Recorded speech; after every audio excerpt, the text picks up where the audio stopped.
Okay, we're gonna start streaming probably. We're just gonna probably hop right into it. So I didn't know I could read chat with the studio, but we'll. Can I get notifications with the YouTube studio though? Is the question.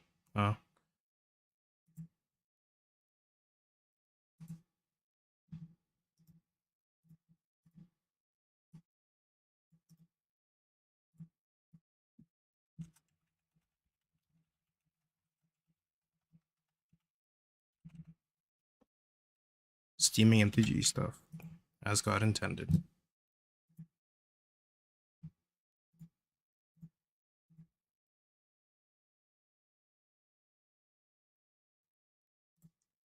Where did you go? There you go. And then sorry if you hear anything in the background. I have to keep. It's just hot here, so my fan's on. I usually try to turn it off when I'm like video recording or streaming, but it's just too hot. I just have to bite the bullet here and turn off my fan because I will go insane.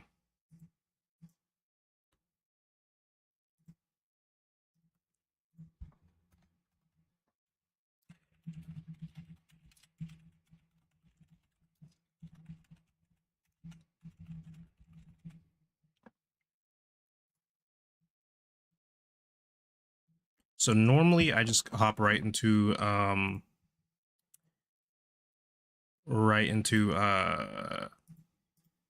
like reading the story, but today I'm gonna try to play a little bit of MTG Arena first. I do have enough coins to do a draft, but I'd like to have at least like ideally I'd like to have like when the set comes out, I'd like to be able to draft at least like twice.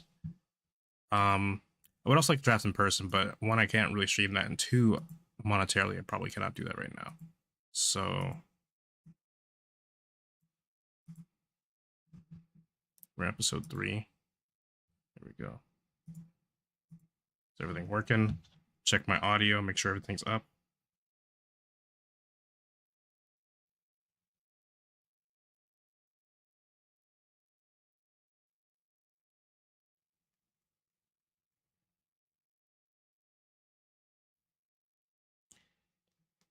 Hello, hello. Sorry, you might hear me twice. I'm testing my audio. Hello, hello. Sorry. Okay, audio is working. I'll just do one round of MTG and then we'll turn that down. I'll do one round of MTG, one best of 3 of MTG, then I'll probably just hop into the story. And that's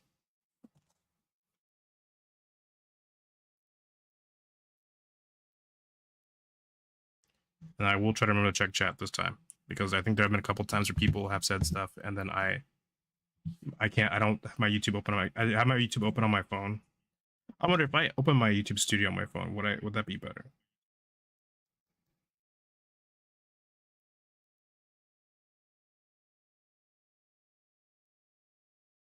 Can I open YouTube studio on my phone? I might not be able to.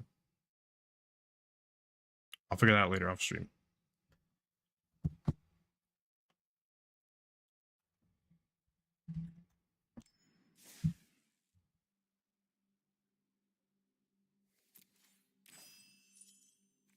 So I've just been running this budget flash deck. I call it budget just because I was trying to just get a deck from like online, but sorry, I just saw a deer running through my yard from online, but I didn't have all the cards to craft it, so we're just running this shitty flash deck.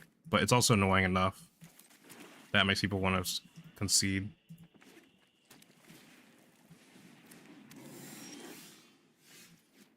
So then I will play an island here, and then I think the goal here is you just want to drop Rainbow and cut. So this is a flash deck, so the whole point of this deck is basically you want to play during your opponent's turn, and it causes like this like Brandborn Cutthroat to go off and stuff.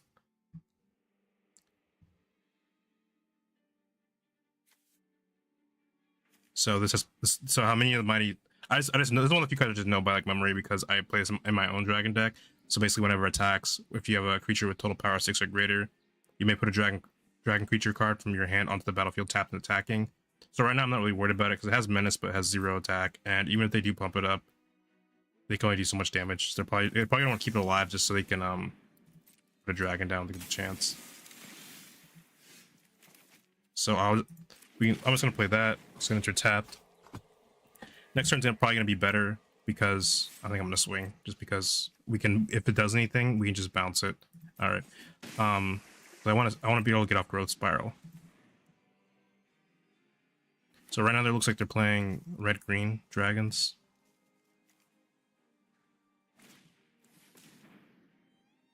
Okay, scale up. Do I bounce that? I think I wait to see if they attack first, and then I try to bounce it.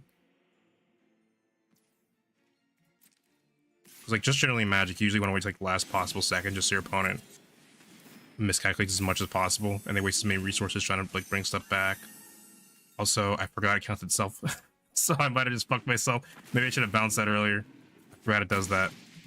That is on me. Don't worry, easy comeback. Also, this game is not a best of 3, but whatever.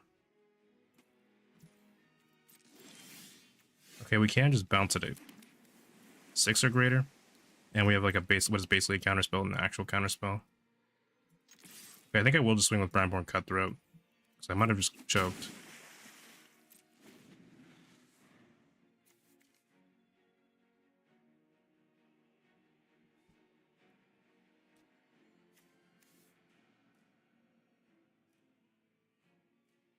So this doesn't actually activate, but it does kill us.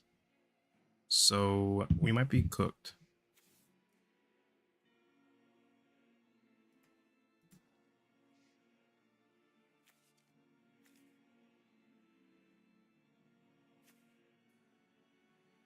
Unless we growth spiral into a bounce spell.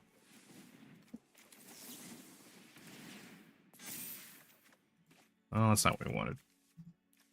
I choked. I should have bounced that Kobold earlier so it couldn't activate the thing. But I was not paying attention to the fact that it didn't say other creatures, just said creatures in general. Because that wasn't the best of 3, we'll just do one more. I'll just do one more and then I'll switch to the story. Okay, this time we play better. Easy win.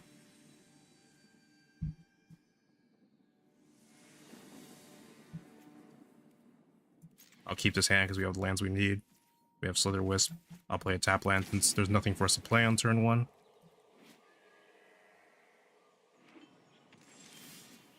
Sea Dash Octopus. It's alright. We'll play that tap because there's nothing for us to play on turn 2. They're playing Saltai at least. Could be Luberg or something.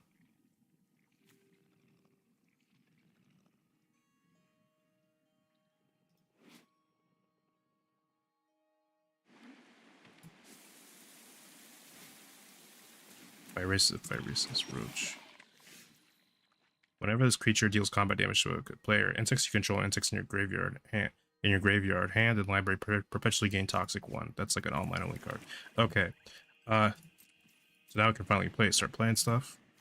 Hopefully they swing with the Toxic thing. We can probably just play Slither Wisp and block.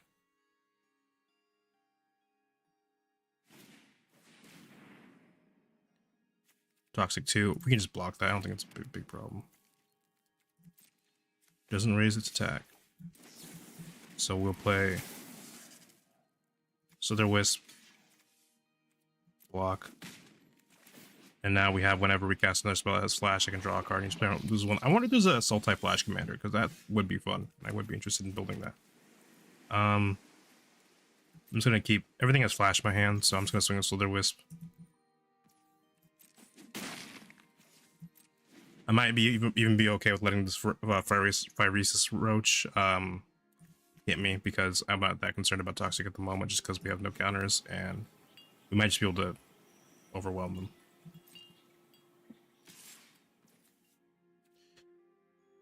I'm just gonna hard play the octopus, just to have a body, and then we can swing with it to draw a card and deal damage. Unless it dies. Yeah, okay, fair enough.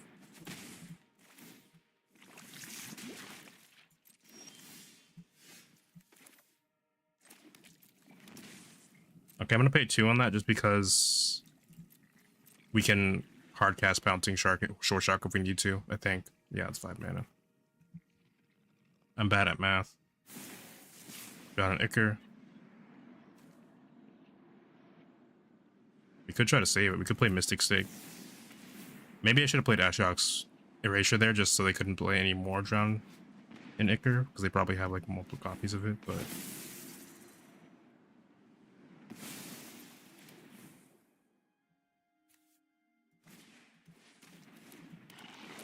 At least they can't attack very safely.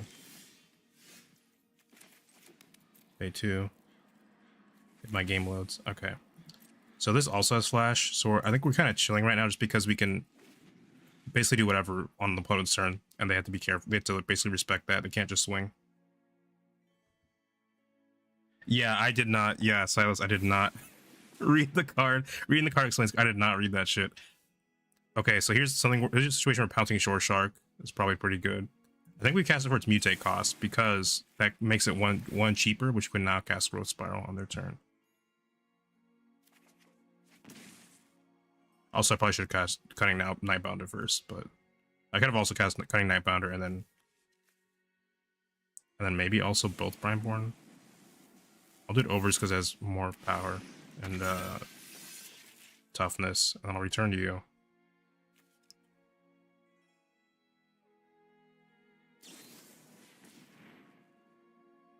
Ooh.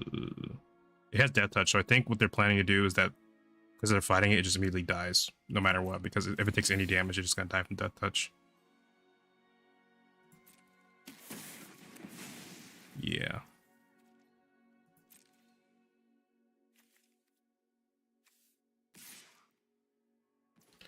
I think we do want to block with Mystic Snake, just because I don't think Mystic Snake really does anything besides be like a 2/2 on the board. So I'll just let that die. And we'll draw a card. Or tie. Not terrible.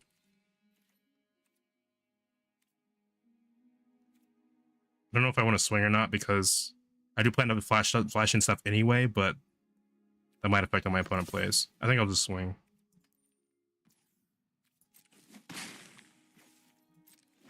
And then if they play something, we cast Brineborn Cutthroat and then like a Mystic Snake or something.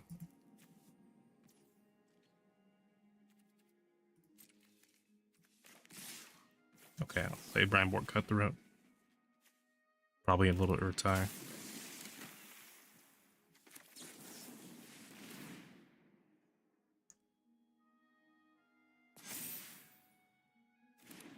Okay, we'll draw a card off of this. So this might be a mistake, but...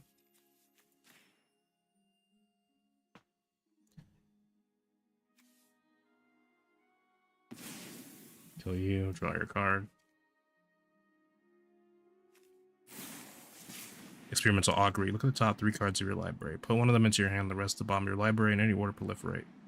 Yeah, it's not really good for me because Proliferate can does work on Toxic. Toxic is counters. It is putting counters on me.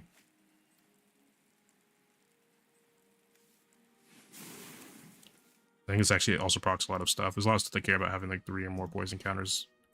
So yeah, not good. I think we're still fine because they're about to. They have no mana open. They're about to swing. They're swinging with Phyresis Roach. We block with Urtai or something.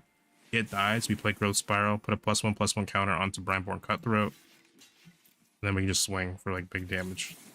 And then they I was saying with haste, they're kind of in trouble. Yeah, go ahead. Blue side.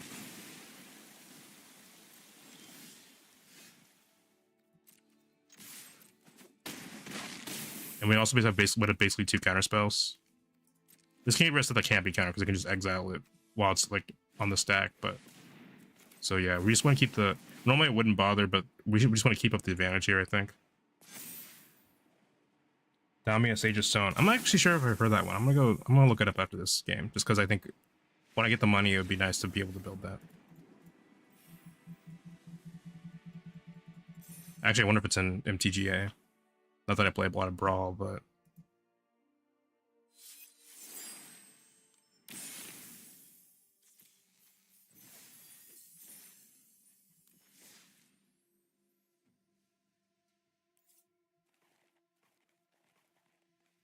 The deck, whatever deck we choose by doesn't really matter here because I just want to check. Ignore this deck. It's still in the works.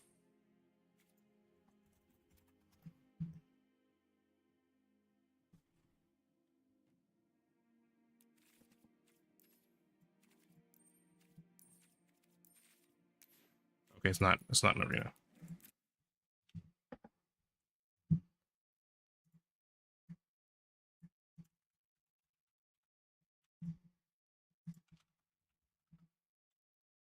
So that's actually skip your draw step. At the beginning of your upkeep, if you have fewer than several cards in your hand, draw cards equal the difference. Yeah, because I guess if you're playing during your opponent's turn, just like before it gets to your turn, you can just flash a bunch of cards in. I'd be interested. Hold on. You can always just check EDH rec. EDH rec.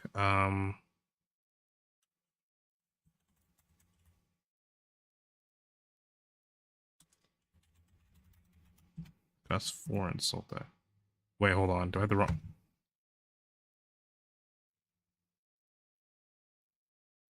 Cost 4 insult. Oh.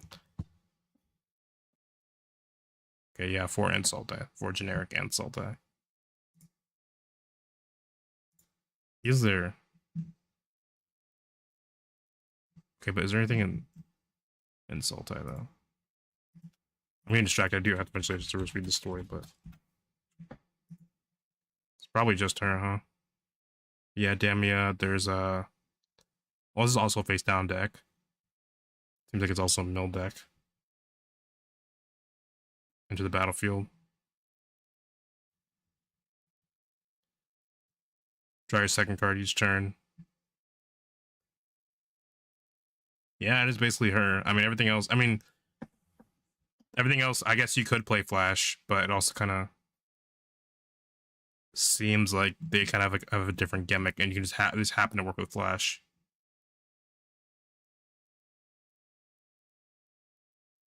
I guess it's like Arcalos. I guess you could like tap. You could like swing to attack it, and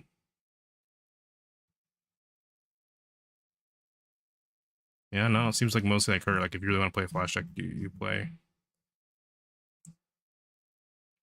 her, so you can spend all your cards during your opponent's turn, and then draw cards equal to the difference during your upkeep.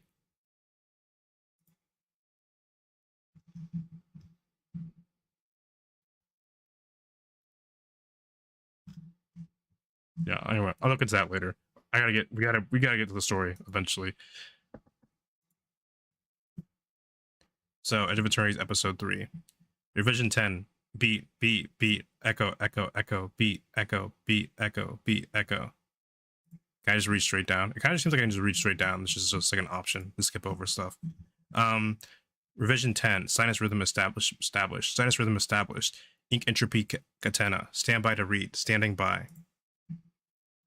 Revision 10. VZCZC01820 hashtag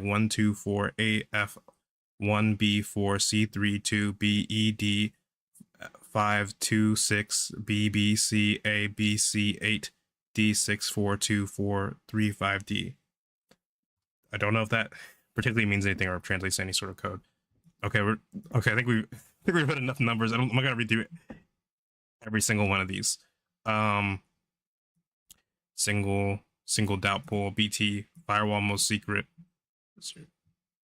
Subs, your imperatives in Sothera. Your goal is to maintain the Sothera super reward until entanglement. With point prime is complete, link by link into the next eternity together. So this sounds like the monoist, because they want to basically like become one by making everything into a super black hole or initiating some sort of big crunch. Primary threat to goal is Sunstar intervention by CFC Solar Knight cohort. Solar Knight's escorting Dawnsire. Presence of Dawnsire's greatest threat and blasphemy most intolerable. So obviously the Sunstars are the Palatinate, the Sumist Palatinate or something like hold on, let me just double check their name. But it's the Celestial Palatinate. Sumism is their religion, so they are a Sumist Palatinate, but they are the Celestial Palatinate. Agree. Your current force is inadequate to directly confront Dawn-Sire. Immediately deploy Innovator surveillance against Dawn-Sire. If Innovator sortie is successful, deploy Cadre to board Dawn-Sire and delay Javelin activation by any means. Larger strategic response as soon as challenge and Sothera are now underway. Nothing tests their faith. I guess so. Usually people do like take on like test of faith like with zeal, but here they're saying nothing test their faith. I guess they mean like it's unshakable. Like this is nothing. Interesting that the ship's called Dawn-Sire. I wonder if that's a card. I assume it's called. So one thing you see like a lot of white cards, they do have like a motif. Like they're called like. Sometimes they also have like sun or like Dawn Fire or some like Dawn Fire or like sun. We do have more cards, but I don't know if Dawn Fire's in here. Stuff like that. So like for example, even like here dual sun technique. If you look at like other sets just in general, like you can probably just type in like color equals W Dawn. Like Dawnbringer, Eternal Dawn, Angel of Dawn, the Dawn Sky, Cavalier Dawn. Like white as a color is often represented by like the sun and by extension the dawn. And this is just usually because white is associated with the sun, just because the sun is a big source of light. And if you notice in general, white also is associated with light. It just says like the idea of like revealing truth and like morality. Like light's often associated with like goodness. So like this idea of objective morality and goodness, and also like part of the reason white cares about truth is just like part of the reason it usually cares about truth is because it cares a lot about morality, and if you can lie, that means you can potentially do like terrible things, but pretend like you're doing the right thing. And white wants to know that you're doing the right thing most of the time. Even like the Sunstar and stuff has like a lot of the sun motif. Have you ever had a dream about falling? You're lost or divine. Okay. Revision 10, 2 followers. Alfariel is falling. He looks up. He reaches up, trying to grab whatever he fell from. But there are just stars. Stars and swirling nebula. No wind either. He's not naked, but he's not dressed properly. Also, I think Alfariel is a card we do have. Also, I forgot to check. Do we have a Dawnbringer card? Or Dawn-Sire?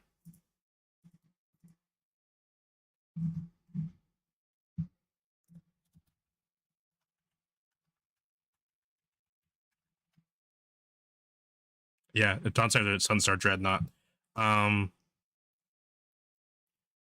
Also kind of funny because I think we do have Dreadnoughts or something. I was like,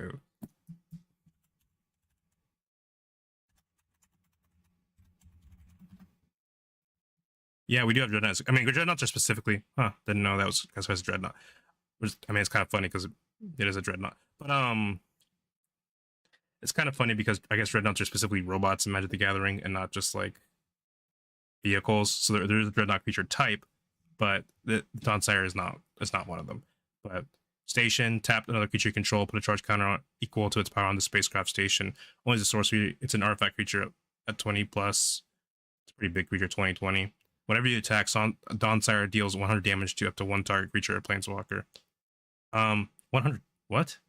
Whenever you attack, 100 damage to one target creature. So just if borderline kills anything, it doesn't have indestructible or hexproof. It might as well just say destroy it, like destroy creature half the time. There's probably some situations where I guess the specific wording matters, but it might as well just say destroy target creature most of the time.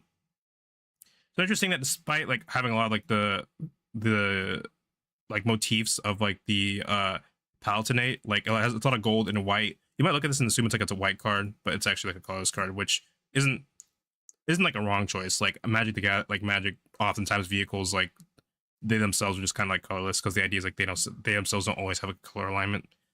So even though there's like a lot of things you'd associate with like the white color alignment or the Palatinate, and it is a Palatinate like faction like shit clearly, it's still like a colorless card, and it seems like it might be near one of the planets. Like it seems like something that could be on the white aligned planet.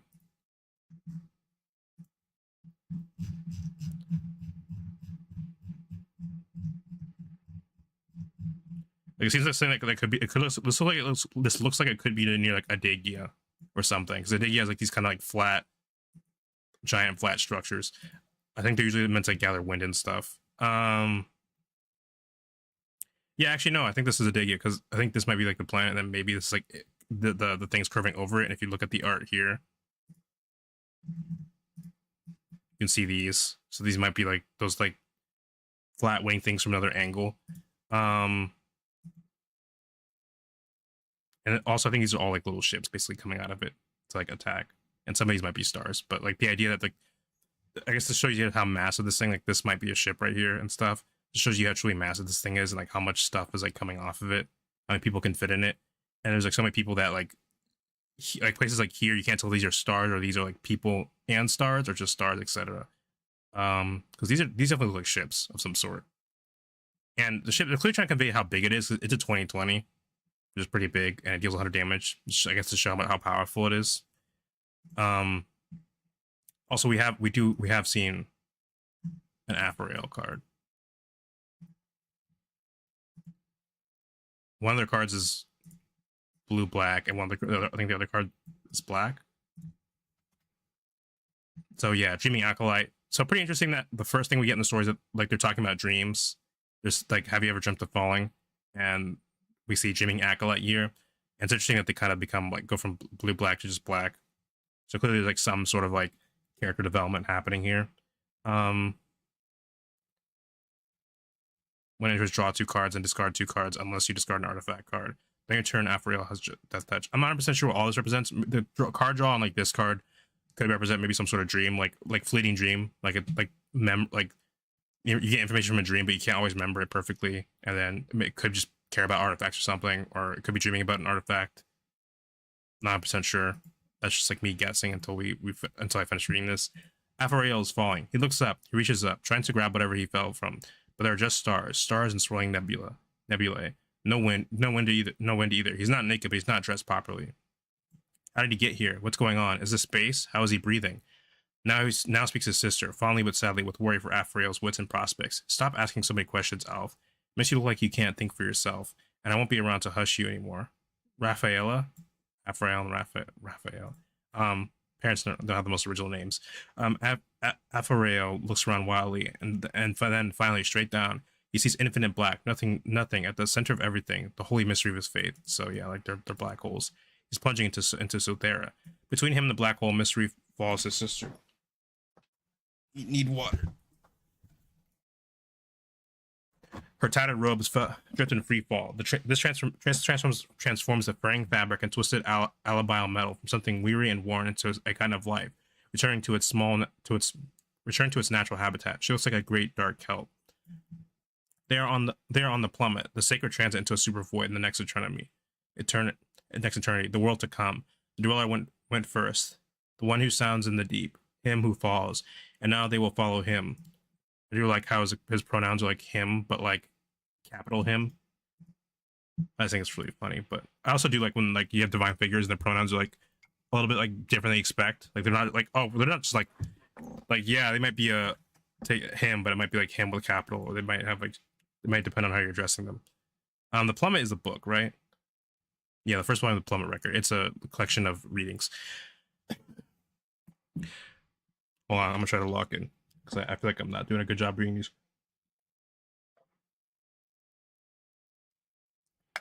Wait, Alphareo shouts. Wait, Raph. Wait for what? We're not sure.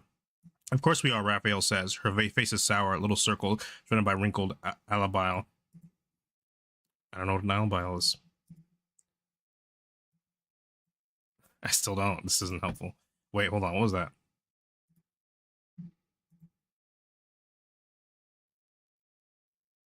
Oh, I guess it's like the suit. Should I? Hold on.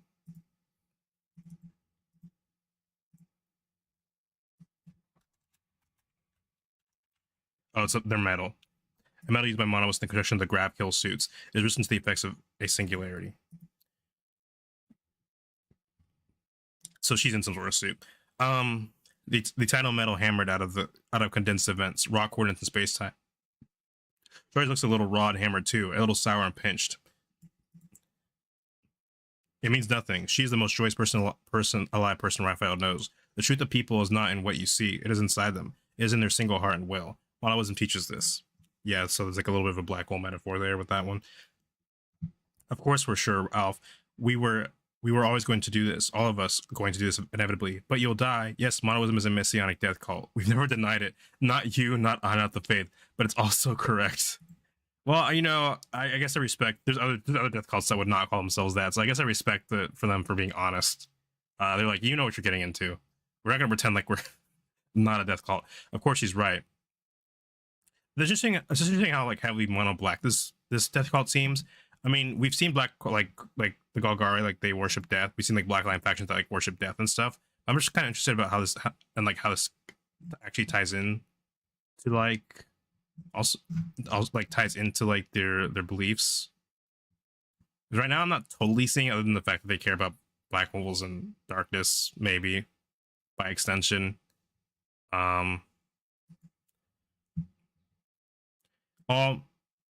All matter in the universe between walls will. Of course, she's right. All matter in the universe between the walls will eventually get to the walls of the chaos wall and the red wall and the blue wall. Hold on. Okay, the chaos wall. Okay, that's the other. And the quiet wall. Of course, she's right. All matter in the universe between the walls will eventually gather into super voids, the brief chaos of the beginning. What the enemy calls the bright sum will soon end in crushing blackness.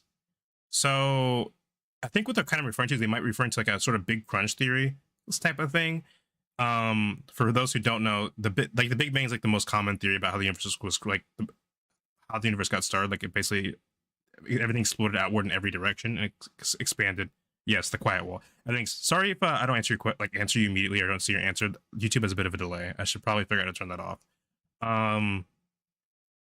So basically, there's like this theory of like the Big Crunch, which is the opposite of the Big Bang. The Big Bang is the theory like the universe, how the universe started is like it was like one single point, and then it just exploded outwards, and it's continually expanding to this day. The Big Crunch is like one of the theories how the universe might die, which is basically like the universe might one day the expansion will begin to get slower and slower over time until it basically stops and then starts going, and the universe starts shrinking continuously until it shrinks back to a single point, and then at which point a Big Bang will start again. At least in some, I'm not sure the Big Bang starting again is like in every version of the theory, but that's how I understand it. Is basically it'll crunch back into a single point, which might start another universe. So and so here we kind of have a potential like ideological conflict. It's a bit like worshiping like the expansion of the universe versus worshiping like entropy and like the crunch of the universe. Let me just double check to like see if I got the gist of the bright sum. The worship of the bright sum is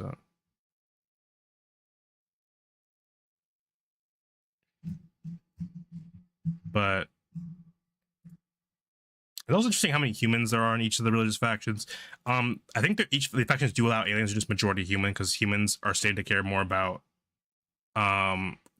culture than other races generally in this plane. So it is interesting that there are mostly human, that like how steeped in like religion a lot of the humans seem to be. Inside each black hole, a new and better universe will be born. So actually, that is also a theory. There is a theory that our universe is inside a black hole, or that each black hole leads to another universe, or has a universe inside it, or something like that. The world to come, a world without walls.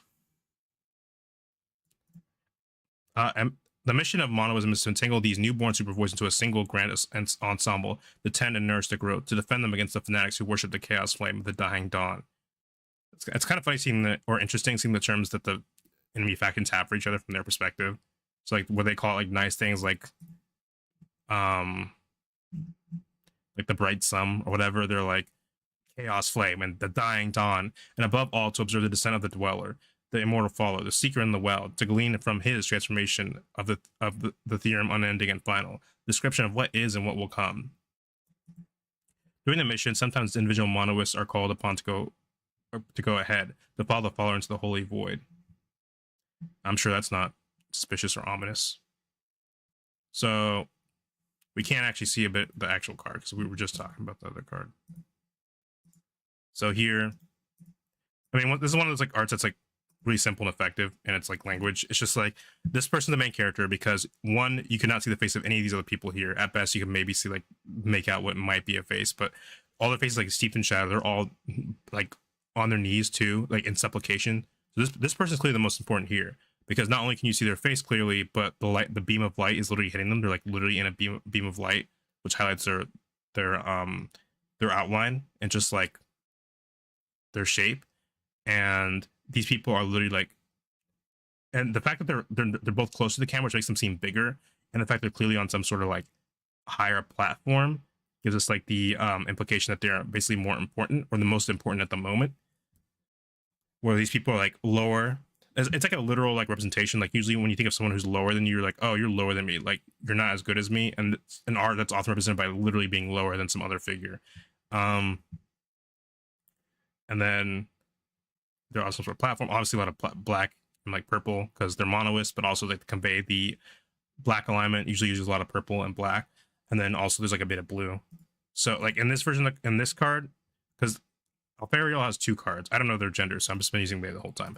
But Alfariel has 2 cards, and this card has like a bit of blue. And notice how this card has like basically no blue. Like all the blue is coming from like the board background at best, and it's mostly just purple and black. Here, there's a bit of color coding because whatever like they're messing with this device, and the device is like clearly glowing blue around it. And you know the background. I don't have too much to say about the background other than it's like weird, weird monolith shit, and yeah.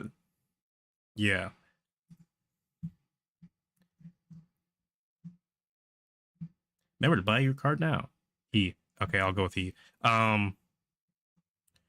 So Raphael and Alfredo have been called. His shallow breaths. I probably should have known. I'm pretty sure they referred to him as a he at least once. But his breaths have been called. His breath shallows. His eyes dilate into the light from the super void's photon color draws tears. What's happening to him? Oh, don't be naive, Raphael. You know what's happening. You're afraid. You're terrified. He babbles. But Raph, wait. Sothera isn't catenated yet. It's not entangled. We haven't seen the faller here. He's desperate to make himself understood, so of course he stumbles. You could end up in a different next eternity, a different one from the rest of us. Is that how that works? Like at all? Then you'll have to make sure Sothera is concatenated, won't you? You and the rest of the monastery will see to it. So we all end up in the same forever. Don't worry, Alf. It's done. I've chosen. I'm happy. You shouldn't say it. One of the tenets of monoism is absolute respect for individual will. Okay, so here's a bit with the black. So here's the bit of the black alignment that seems to be coming in. Because if you don't know, black is all about basically the self. It's so how do I? What's the usual phrase? It basically so what I would usually describe is like it's kind of like Let me think about how Mark wrote it was, or usually describes it. I probably should know this off the top of my head, but they've been writing an article on black. But power through opportunity. That's what it was. There's power through opportunity, and this is. I think people kind of assume that like blackness is always wants to be like number one and ruling all over the world, which it can be. But I think the core idea of black is the idea that you should always put yourself first, and as such, you have a say over your own life, and you should have the power to do what you want in your life, and you should do whatever it takes to get that done. And with that, one of the things that black and blue especially tend to agree on is like this idea of like individual will and putting the rights of putting like the desires of the individual, like at least yourself, over that of like maybe a supposed greater good or others if it benefits you to do so. So black and blue are both enemy colors of green, and green is a color that is more prone to believe in things like destiny or like that you should just that you don't have free will or that everyone's born to be a certain way, etc., etc. And black and blue are more likely to push against this and more likely to lean towards more of like sort of like a blank slate, or you have more like say over what you'll become. And like yeah, so what I think is interesting is they've definitely been doing a lot. Sorry, I should probably actually read up. The monos represent a lot of the good parts of black. Yeah, so I definitely wouldn't say the monos are the good guys. They definitely seem very shady, but I think I'm very interested in how they've been handling. Well, just in general, you can tell they've been trying to make black like show them more of the positive aspects of black. But it's clear that like both the Palatinate and the monoists are both like at the moment, as far as I can tell, it doesn't seem like one of them is like clearly like just the bad guy. Like they're both pretty shady organizations. They probably wouldn't be near, but I'm kind of interested in seeing how they represent each of the colors. And I think it's interesting that it's just like, oh, Palatinate good, monoist bad. It's like no, it's kind of like each of them have their nuances, and you can kind of see why you might join either one, or why you might want to avoid both, because they both seem kind of really fanatical and like they're jumping into black holes and or blowing or killing you because they did some weird calculation where killing you is for the greater good, some abstract greater good or something.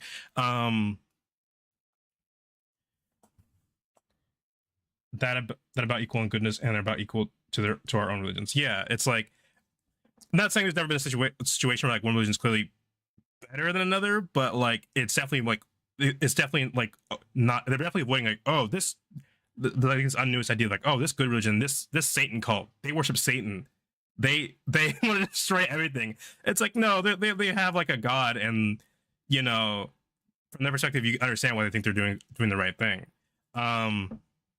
So this idea in individual will both explains why one this card is blue black because that's like they're both enemy colors are green, and that's one of the major things they kind of like they kind of contrast green on is like the idea of like free will and individuality most of the time, and also like this idea of like individual will, but it just comes tearing out of him. Raph, come back, stop, don't go. She blinks up at him. Behind her there's nothing at all, like because there's a little black hole behind her. Why? I want you here. I want you in my universe for a while longer, at least, please. Never said anything like that when we were awake. Raphaela frowns. You said you were happy for me. You said it was my choice, and you said it was the right choice. Wish me safe passage. You said you'd see me again soon. She's getting taller. Her feet are stretching away from her head. Because I assume she's being basically spaghettified by the black hole. Basically, it's like stretching her because of the gravity. So Thera's tides are pulling at her. This is the danger of small young super voids. The steepness of the approach, the way their appetite comes on so suddenly. It gets you lower. It gets your lower parts before your upper parts and tears you apart. The albino metal around her groans and moves like taffy. She grimaces in discomfort. Okay, doesn't sound pleasant.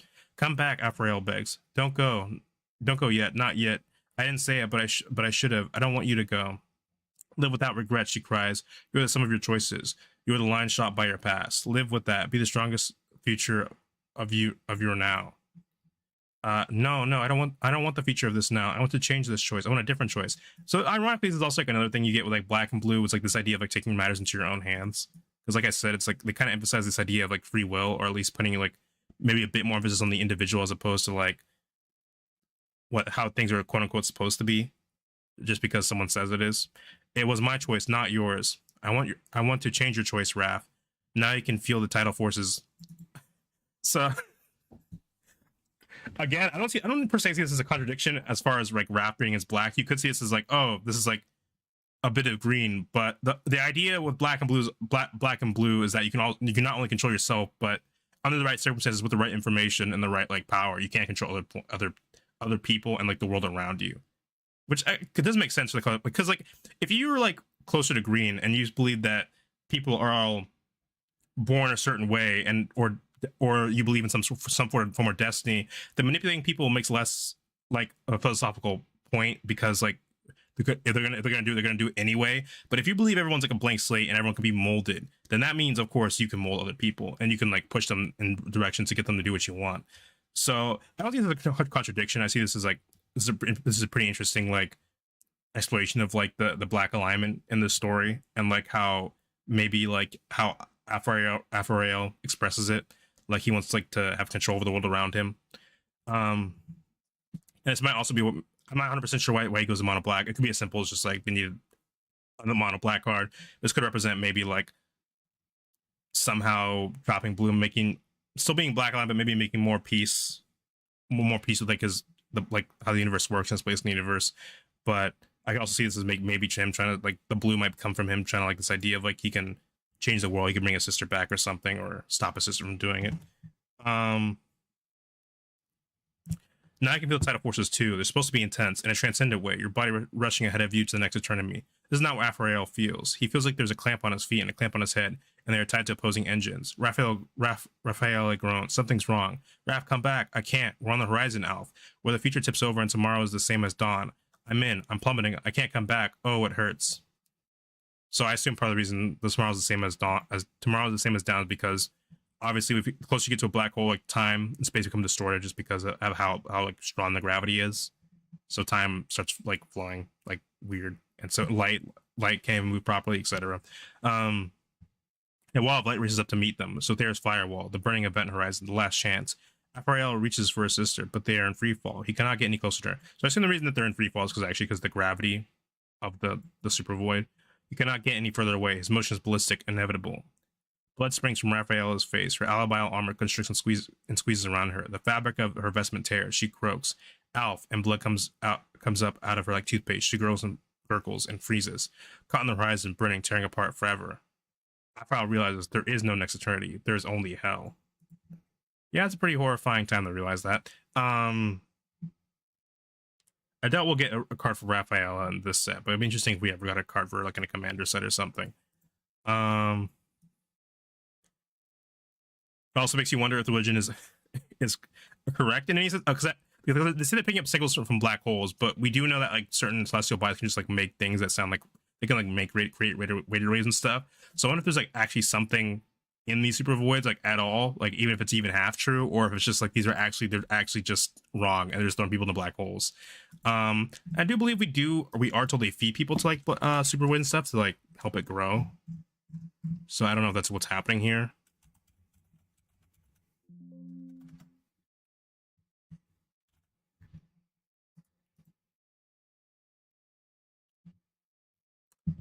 I don't know. I'm pretty sure it was mentioned at least once that they do feed stuff to the super voids to help make them bigger.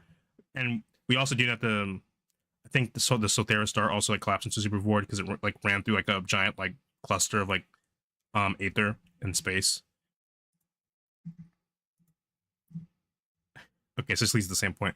Revision 10, all creation endpoint, all creation. So we start with a point, all creation in a point, the point of all, creation in, all.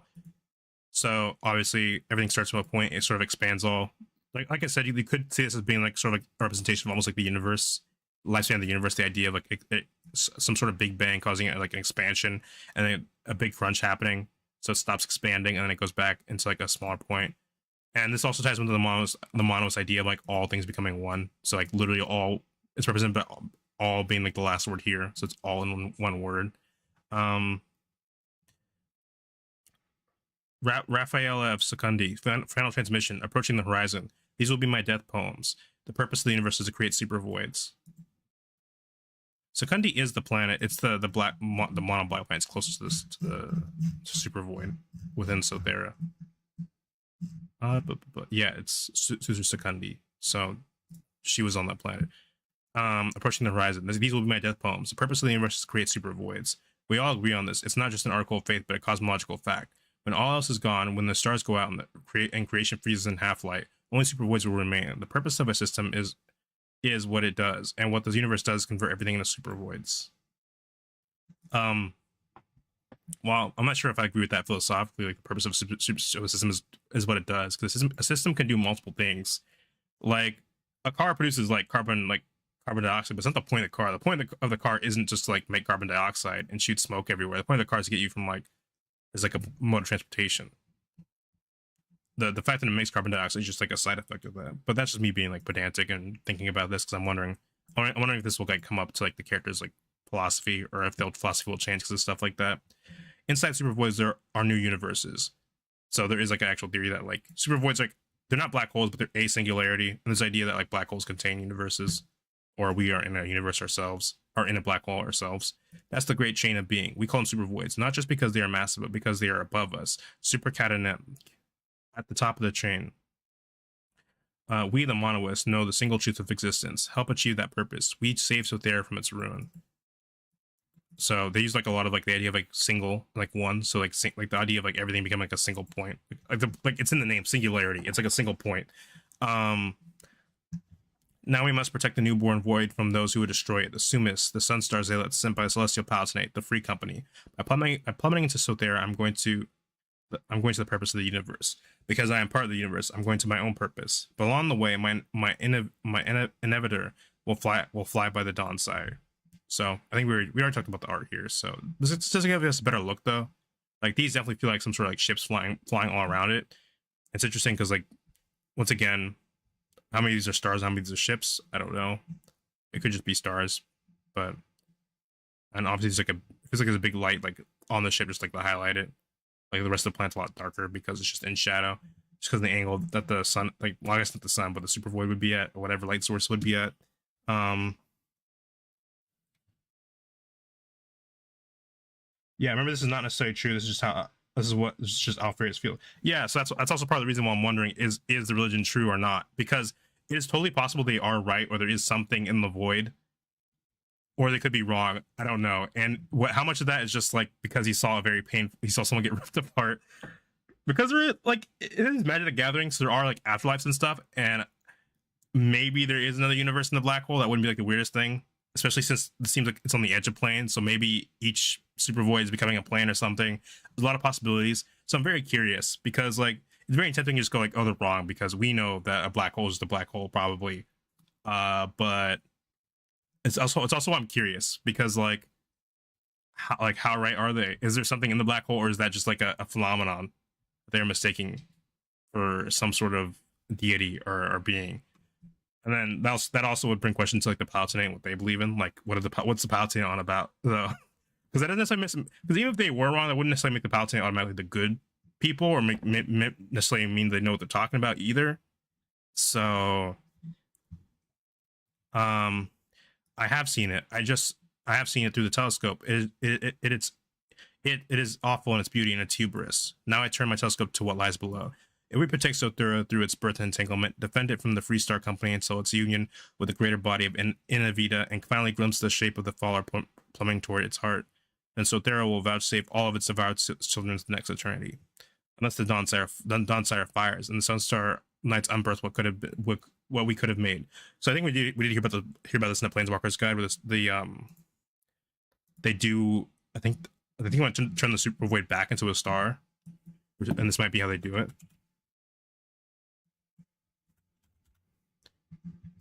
I'm not gonna spend too long. If I can't find something in time, I will just move on. But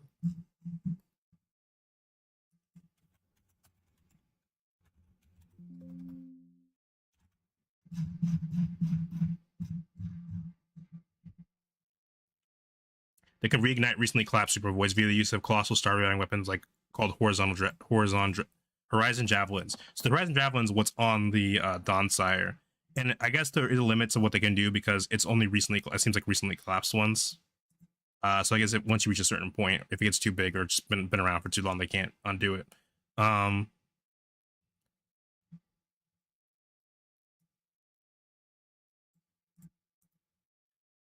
You cannot let that happen. And the end of my life in this universe is no great thing against that mission. So we have like the same idea. So it's like a piece of like poem that also like uses basically like the space itself as like to add to like the story. Pierce the lip of eternity and draw out the bloody thread. So it gets like longer and longer every time. Look at the Dawn-Sire and what it says about our enemy. Nothing can be saved. Nothing can be allowed to run its course. No cosmic purpose can go untroubled by the frantic selfish desecration of the small. If destiny makes a pyre, the Sumas will suck the air from the world to put it out. If God strides towards you, send Saint Sunsold to lay out some caltrops. Saint Sunsold like an actual. Is that a card? I do know they have saints, but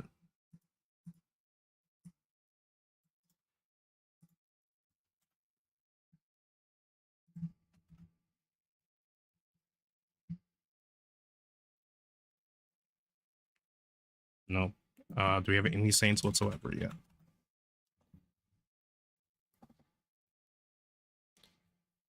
I wonder if we'll get a saint card.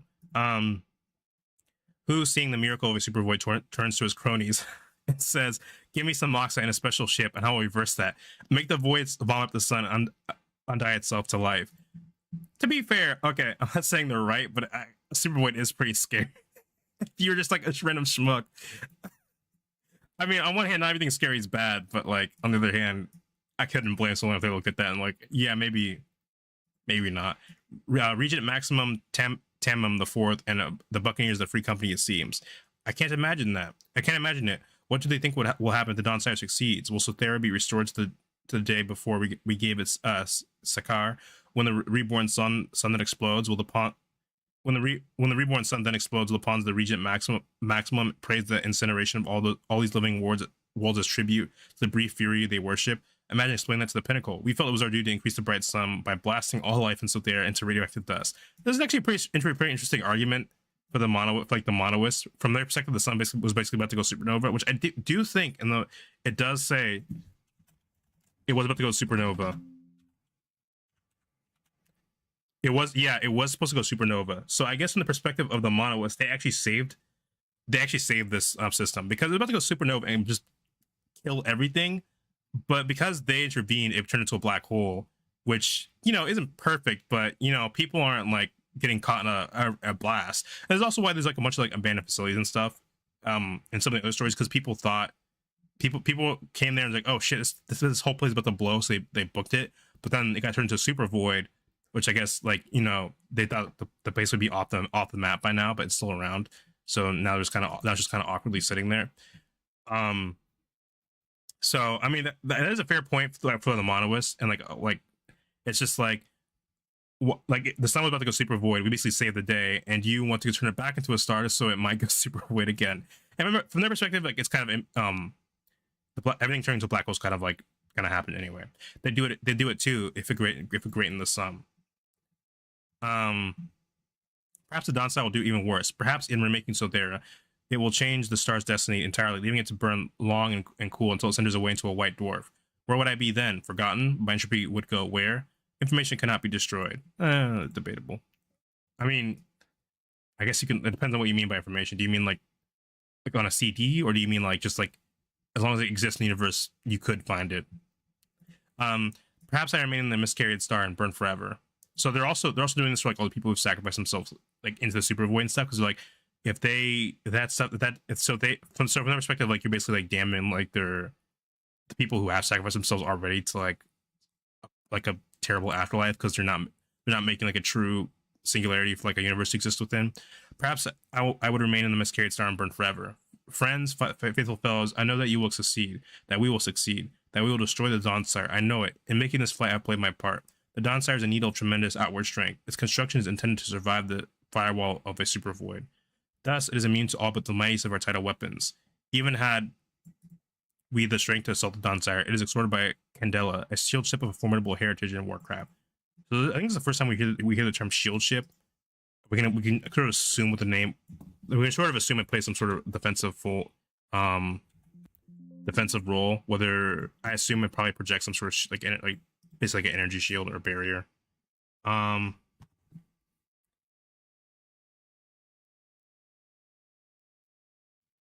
This has been fully released, and the saint is just a figure in the religion. Yeah, I mean, I assume it's a figure in the religion. I was just wondering if it had a card. Wait, have they revealed all the cards already? Maybe I should look at all the cards at some point. Because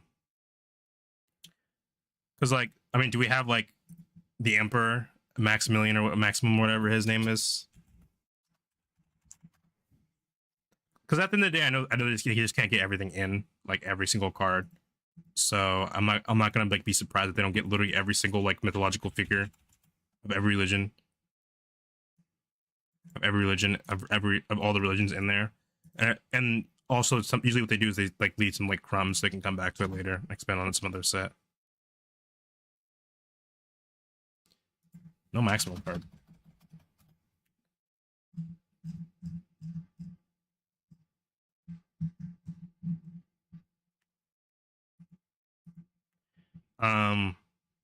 Make a colorful pail, the unholy spirit in the flying city.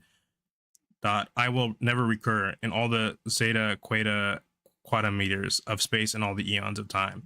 I feel quite sure of it. There are more possible shuffles in a deck of 60 playing cards than can be. Okay, this feels like a Magic the Gathering reference. A deck of 60 playing. I mean, I'm sure Magic the Gathering isn't the only. it's definitely not the only thing that uses 60 playing cards, but I just think it's funny that you could apply it to Magic the Gathering. 60 playing cards that can be countered with all the atoms in all the universe. And how much greater am I than a deck of cards? There'll never be a thing like me again. Then when I go, I will be gone forever. Yet all that I am will be wholly known and carried into the next eternity. If we succeed, do not tell my brother I ever had doubts. When the monastery asked, I agreed instantly. For if I refused, what would it say of him? Who is my equal and better part. Thus my doubt is equal to his doubt. If I hesitated, it would mark him forever as a shirker. So I go. Whatever he chooses, respect his will. Goodbye until the next forever. I feel the tides beginning to pull at me. I stretch to meet them. Nothing tests my faith. Rafaela. Transmission retrieved from event horizon. Redshift correction applied. Inhibitor transition confirmed. Enemy failed to detect / intercept / defeat. Inhibitor collision with the Dawn is a viable insertion method. Proceed with cadre selection and attack. Nothing tests our faith. Revision 10. Party time. Hands shake Afrael awake. He gasped at the slap of sensation, humid air, the perfect darkness of his sleep cell, warm salt water, and cold fingers on his naked skin, broken by a red ember light, and a human face. Raph, he splashes upright in his sleep tank. His knees knock against the alloy, and he gets seawater in his eyes. Raph, I thought you fell. It's not Rafaela. You woke badly, the steward observes, without sympathy, without reproach. It would be cruel and condescending to pass judgment on another's dream. Message for you, up from Monastery Single. Can you listen? So the monastery is, I think, on the Secundus planet. Yes, Afrael gets his feet under him and stands in the tank. There is no requirement for or prohibition against modesty and monoism. What you feel about your own flesh or another's is your responsibility to manage. Yes, what is it? So once again, we have more like emphasis like on the individual. Like it's your problem. Like we're not gonna have like any censorship law. Like I'm sure they have some censorship, but like why it definitely has more of an emphasis on like using structures in law, and they do definitely have structures in law. It's just like things like this are just like your own thing to manage and deal with. I mean, sister's inevitable completed his transit. Oh, she fell? Yes, her flight has proven that an infalling inevitable can penetrate the free company's defenses. She will be commended to Point Prime. Because of your sister, an attack on the enemy's cerebral weapon can proceed. Message ends. She's gone. He's never going to speak to her again. But it all happened so suddenly. The day before yesterday, he had a sister for the rest of his mortal life. Yesterday, she was asked to go, and yesterday she went. He had questions he wanted to put to her. Things he wanted to understand, things he wanted to remember with her for the joy of remembering together, but she was excited to go. Don't lie to yourself, Afrael. One of the things you wanted to ask her was, why did they choose you when we are the same, identical but for our sex? He makes a fearless, searching examination of how he feels. He looks up at the steward. I want to die, he says. The steward looks plainly horrified. Oh. But it's not the monoist way to question the will wherever it points. She says, I'm permitted to bring a reply back to Single. Tell them I want to go in the next wave, Apparel says. They're sending an assault cadre to the Dawn Sire, aren't they? Send me with them. But you are an acolyte. The Single will ask if you have training. I won't be denied, Apparel snarls. Their effector nods. I respect your will. So definitely it's emphasis on respecting the will of people. The ember of light on her brow vanishes with her, leaving Afrael in the salty dark. The water whispers around his feet. There is a party. Susur Secundi may be a twisted mass of obsidian tides. It may blister with hinges, erupt with crystal, and groan in its decaying orbit. Merely its doom itself. The Cav call it Anuki, the Growler. By coincidence, this is also the name of a mass weapon favored by the true faith. But it is pent with potential. Things reveal their power when they come close to their end. And if Susur Secundi, the thousandth outpost of the true faith, seems rotting with endings, then more power to it.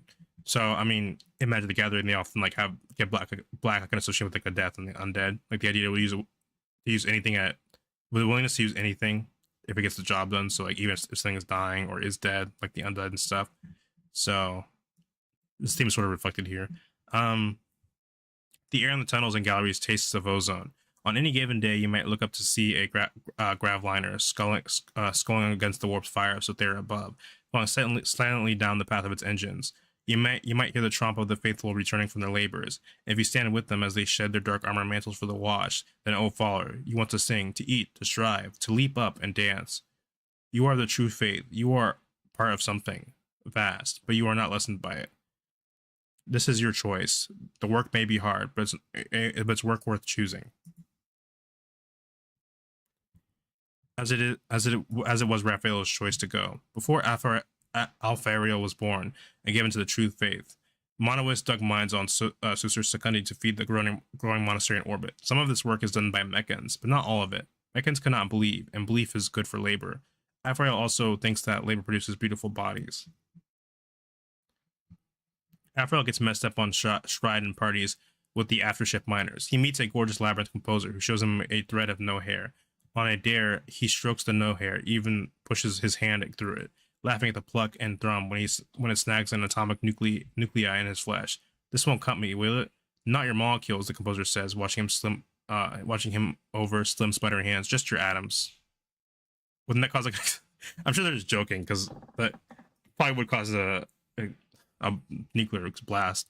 Okay, made entirely of molecules. You should run it through your head and floss out your brain, the composer suggests. But Alfredo says, I can't. I have something to do tomorrow, and everyone laughs. He lets the composer pick his brain. He talks to people. He talks like an open wound. He knows that if he had to live with the memory of these conversations, they would make him flinch and yip aloud in shame. No one knows that he's going to die. The coming raid on Donsire's is secret. But in a society of total emancipation and enlightened selfishness, so here's emphasis, like, once again, we have like kind of a theme in black, like selfishness. So this is a pretty interesting take on it, like enlightened selfishness.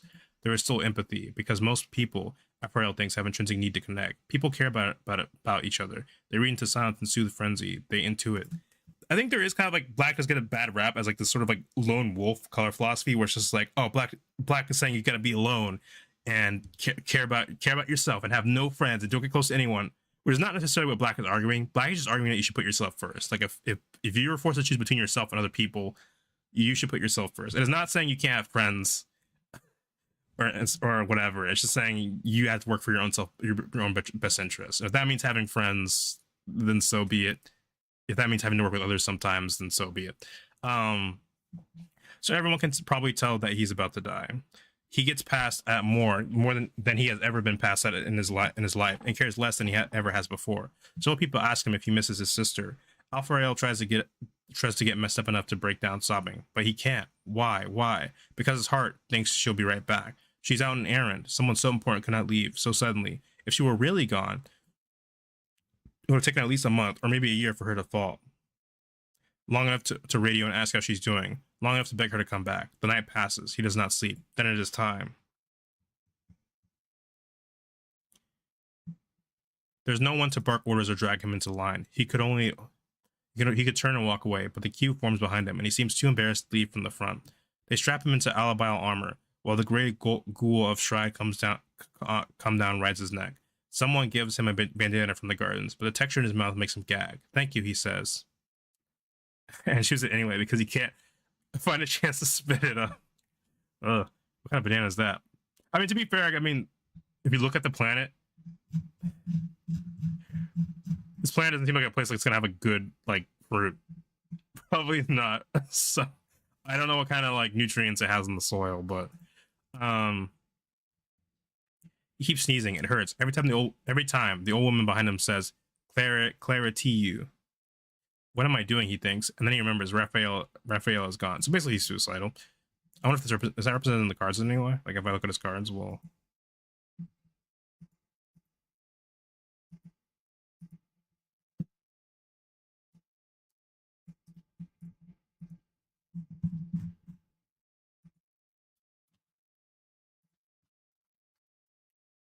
I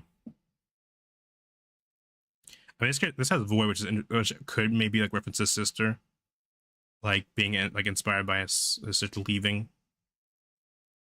Also, I guess Void's pretty interesting because it doesn't care it just cares about leaving the battlefield in general, which like you could say like, well, why would they themselves like throw themselves into the black hole? But this kind of like explains that a bit. But from the perspective of like the monoliths, like you're not dying or anything when you get into the black hole. So it makes sense that maybe cares about leaving the battlefield in general, like both death and like the idea of maybe just like entering a new reality or something else. The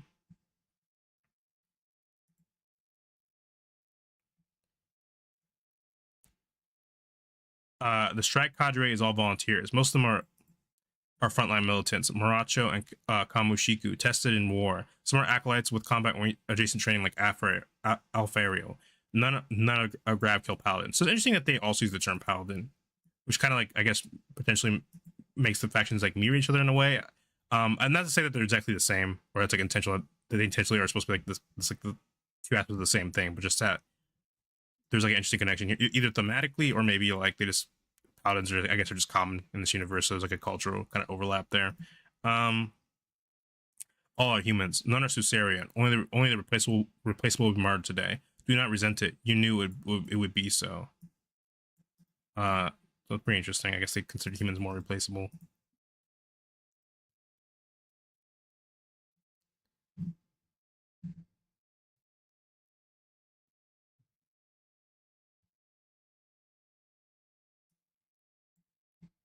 Sharing themselves. Species that find. So there are the Susarians. I wonder if we. I don't know if we have any cards with any Susarians on them, but I'll we can just check right now.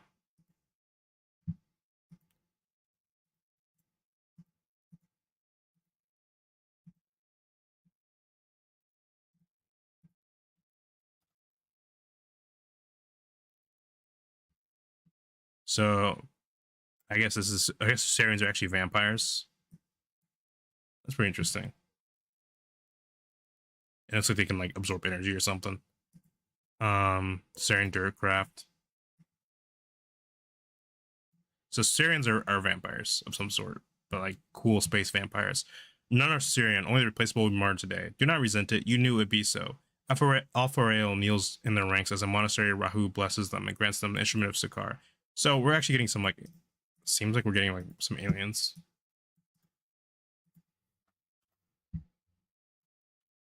Rahu, I don't think we, yeah. Grants them the instrument of Sakar. Aphorael of Secundi. Take this thing that is all things. The Rahu whispers. Is catenated within the Vita. The purpose at the end of time. Take it wholly so that it may wholly take you. The Rahu give Aphorael a micro void trapped in a bead. Okay, seems like very powerful. It seems like either a mini super void or a mini black hole in a bead. Oh, Faller, Ashura shoots up his tailbone. His hair is prickle. In a few hours, he will take Sekar and fall into this thing. His hair will be stripped from his skin, stretched indefinitely to meet a new world. His skin will feel something new, or fire forever, trapped on the margin of hell. To the miracle of Sekar, he will go into the next eternity to join his sister, if she makes it there. Oh, Rafaela. So this is part of the reason why he's suicidal, because like either this place is real and he's with his sister, or it's not real and he fucking dies and he doesn't live without his sister anyway. If he could change her choice, he would. The less despicable thing would be to do it because he misses her and wants her back. But he wants the more despicable thing. He thinks it was wrong to sleep in Sothera and give up this life, but it's still living to do. Yet here he is, about to follow her. Would she change his choice if she could? If she cared enough to change his choice, she would still be here. Yes, he says, I took it wholly. So it's kind of a pun. It's I took it wholly as in the whole. I took completely, holy as in sacred, and then holy as in I want to say it's hold on. I was gonna say like literally like a hole, like it's a black hole. It's super void, it's a singularity. So it's a holy as in complete, holy as in sacred, and holy as in literally an opening. In Cymer, these three different words, sacred entirely and whole, all sound the same. Coincidentally, they all sound the same in English. That's crazy. In doxological massive, they are each different. The beat is so heavy that he nearly fumbles it. Does the Rahu smile a little at the pratfall? So I mean, it's probably because like it's a singularity, so it's like bigger. It's like more matter concentrated to a single point, so it's like heavier. It's a little pratfall. Don't look at him, Alf. Don't look at the bead. He lifts it up to his lips, gives it a kiss, and pushes it to his brow. It sticks in the olibile there. It is cold and full. When he wills it, the bead will open. The void within will be released from stasis and allowed to feed. He will take Sakar. The meaning of Sakar is a holy secret of the true faith. Although Alpharel has heard it means singularity, pyrosis held at rest, and also a shot immediately kill whoever attempts wrongly. But its purpose is clear and true. Whoever takes Sakar collapses into a black hole, and those tiny holes have been entangled with the point prime. They are like many doors into one room. Whoever they swallow before their destruction will be vouchsafed into the next eternity. I'm not gonna lie, big words. To grant something, so basically you kill yourself. Let's basically let you kill yourself, take someone out, and then you get into the next eternity. Although I'm wondering if, because we do see some art with somebody like basically sacrificing themselves with like a black hole effect. I'm wondering if that's like one of the things in action, like this embrace oblivion. It doesn't really have any gem though. Like maybe something going on here, but this just looks like a glowing light. Trigger your bead and go to Eternity and Across Your Glory. Or maybe we should read the flavor text. Join me in the next. Yeah, see, it kind of seems like they're using this card Embrace Oblivion, using something at least similar. It's like join me in the next Eternity, so they're pulling themselves in and somebody else with them is the next Eternity. I think Tester of Fate, the Rahu's Major Domo calls. With all the others, Alpharel sings out. Nothing tests their faith. They arise and file out. Some of the veteran fighters hold huddles where they decide on plans and purposes. Others go alone. This is the Monoist way. Alpharel, astonished by his own calm, follows the grizzled old woman who blessed his sneezes. He seems to know what she's about. She seems to know what she's about. He has worn the armor of moments before, but not well. He watches her test and adjusts each individual tongue of Alabao so that the armor grasps her like 100 hands. Without further ceremony, they go to their innovators and launch. One of the black craft refuses to move. An innovator will not fly unless its arrival is inevitable. This one must be fated for interception and destruction, so it won't fly. Well, maybe. Raphael is not aboard that one. Raphael's innovator falls silently out of its cradle and plunges towards Sothera. There is no thrust or sound. The innovator just goes, plunging along its own free trajectory. He wants to be silent and effortless too, but he gets space sick. Oh, Monoist, afraid of free fall. The other dead people in the pod laugh at him, but not cruelly. Someone helps him clean up. Visible ahead, bright against the dark of Sothera center, is a glowing white point. At first, he thinks it's the Candela, the Dawnsire's consort, but it's Adegia, the world of mirrors, the Palatinate colony in Sothera. World of Mirrors is a pretty interesting name. I guess it's like those giant like things we see floating around it. Like these, maybe. Then a while later, a smaller point becomes visible. That is the favorite forward shield of Candela. The innovator will miss it nearly. It will not miss the Dawnsire. How do we stop? Alfariel asks. We don't, says the little woman who Alfariel falled aboard. We hit it at 30 kilometers a second. No stasis, no Harlight field, no aeromuck. Do you want to hit ready to fight a younger woman sneers or locked in a crystal? Surely if we ram them at 30 kps, it'll kill us and them. No, that abomination is built to cross the firewall. If a few gigajoules of impact won't do much more than tickle it. The woman begins to seal her helmet. You're going to feel a mighty lurch, though. A mighty lurch will be vaporized. Sure, the woman says, 10 minutes after we hit. The innovator deploys a Charizard, a tactical event horizon. The event of our impact will pause on the horizon until it collapses. Inside the Charizard, our clocks run fast. We hit our targets before the reinforcements from outside can reach us. But when the Charizard runs out, or the enemy turns it off, those 30 kps catch up to us, and we all go splat. So this is actually pretty interesting. It's a bit of like temporal like manipulation, which makes sense for the gravity. The faction who's all about gravity and black holes. It's like time becoming warped. So basically, they're not completely stopping, just putting it off until later. It's probably because Mark Roser, the lead designer of Magic the Gathering, really hates bananas. Does he? That'd be really funny if he really fucking hated it. I wouldn't be. Maybe, maybe that would be the weirdest thing. I mean, he gets shit in there all the time because he likes it or he hates it. So we have the distortion of time here and space. Bear takes the car by then, the younger woman says, or you're going into eternity as a spreadable paste. All at once, Alfariel realizes that he is really going to die. He wants to scream, so he does. He howls in raw terror and slams his head around inside his helmet. A few others join him. For a while, they scream together, falling to their end. What other choice? Well, okay. Black hole complementary. Some things must be told in pairs. Two things created to annihilate each other. So, like matter and antimatter, I guess, is the only way for the truth to escape. In the gauntlet of a super void, all paths lead to the center. Space and time change. Change places. Down is the same as tomorrow. Revision 10, The Warriors of Dawn. Helea sticks her tongue out in concentration. Your tongue, Sir Von Dam mutters, trying not to laugh. Once again, I'm going to have to wonder if there's like a card we have. I'm just curious to see what is and isn't a card. It's not like a critique of what I think should and shouldn't be in the set.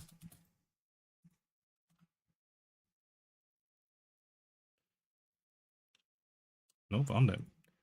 Once again, they spell start with a Y, which I think Eldraine also spells start with a Y. I don't know if this is like a more archaic spelling or something, because I know, like, Magic the Gathering. Oh, and well, that's not what I was looking for. I'll look for it later. But for example, like, obviously, like, sometimes Magic uses like more archaic spelling just to sound fancier, just different spellings. Or maybe because Sir sounds like it could also refer to like a masculine connotation. The idea is that like anyone can be a knight, not just a guy, or and that does not, maybe not, to avoid being mistaken for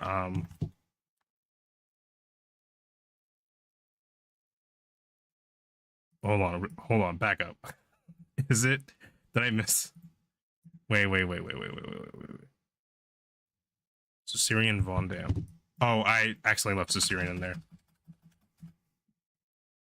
Oh, okay, that makes way more sense. Okay, so Von Dam is a card in there. So Sir Von Dam, the Lucent, interesting white black. Death touch lifelink. When Sylvaner enters or attacks, the creatures you control get +1/+1/0 gain death touch until the end of the turn. New Dawn bring away the darkness. So that's actually pretty interesting. I don't think I don't know how many cards I can think of that give like a wide death touch like this, but it's pretty interesting because it's sort of like a effect that grants like sort of like she's rallying everyone, or maybe, and everyone's like more of an effective fighting because she's working with them or like encouraging them to do something, and they also become just like more deadly. Sir Vonda and Star Exemplar. A Vigilance Menace. Whenever another creature you control dies or is put into exile, put a +1/+1 counter on Sir Vonda and you gain 1 life. So we do see black mostly, but also sometimes we also do get white cards that care about this, where it's like if a creature dies, you get some sort of benefit. And black is about kind of like sacrificing and doing whatever it takes to win. So being unafraid to like give your life for someone else's life to get the job done. And white, it's more so like it's like the idea of like selflessness. It's like being able to sacrifice yourself for the greater good, like the individual for the greater good. When Silvernum dies or is put into exile while its power is 4 or greater, destroy up to 1 target non-land permanent. Very interesting for a 2-mana card. So here she's obviously the focus, just because like everyone else is kind of like in a purple tent, and she's like not like part of her body's like doesn't have the tent, like everyone else is just like in this like purple haze, and she's all the plants like literally basically like almost like framing her head, and she's got like this like staff raised up, so that way we can see her body more clearly. And then this card's like almost like Renaissance like style art, where it's just like this person's literally holy by virtue of like a golden light coming down on them, and it gets like the tide of like monoists all coming at her, and there's like a contrast between like the really dark colors and like the really light colors, like the gold and the white versus the purple, the dark purple and the black. Oh, my bad. I don't know why. Yeah. Anyway, I guess this is probably Sir Vonda, the character, without their suit. Your tongue, Sir Vonda murders. Trying not to laugh. Elia 6-hour tongue concentration. Your tongue, Sir Vonda murmurs, trying not to laugh. Elia nods and snaps her mouth shut so hard that she bites off. I mean, she didn't. She bites the tip of her tongue. This makes her grunt and almost curse, but she does not curse or lose her focus on her work. Wrapped a 3-meter-long hemsari banner around Sir Volan's left leg. So I'm just really curious about if we do see that anywhere. I can't really tell from the art. Anyway, I doubt Hele is a card, but I'm always curious, so we'll just check. Oh, Hele is a card. She's the person on the fucking art. Whenever Hele enters or attacks, put a +1/+1 counter on target creature you control. Whenever one or more creatures you control, the +1/+1 counter on them deal combat damage to a player, draw a card. By eternal and ever-flowing light, I swear myself to this cause. So, I mean, green, white. Green does have a lot of card draw. I mean, there's been problems colored by breaks in the past, but usually it's in color for green to have card draw, but it's tied to creatures. So either you put something on a creature attacks or does something, etc., and then you draw a card. And then green and white just cares about +1/+1 counters in general. Like green just represents like growth, and then white, it represents like the idea of like helping others, etc., boosting others. I feel like I've already talked about this art because I think we already saw it in the Planeswalker's guide, but you can tell this person's like the main character because they are literally like, everyone's face is basically chopped off, here, and then they're more in focus, and we have like the light literally coming down on them, like the gold and the white.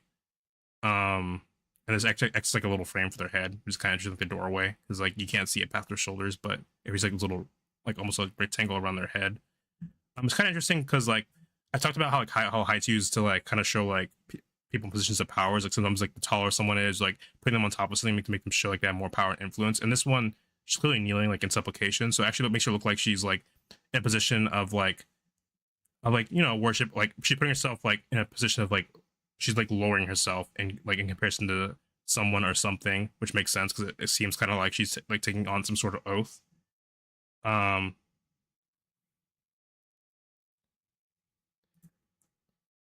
yeah, it kind of seems like because she has just as many cards, and they both like Alpha Ariel, she has like two cards, and each of them are different color to represent some sort of arc. I probably and here is Halia guided by light.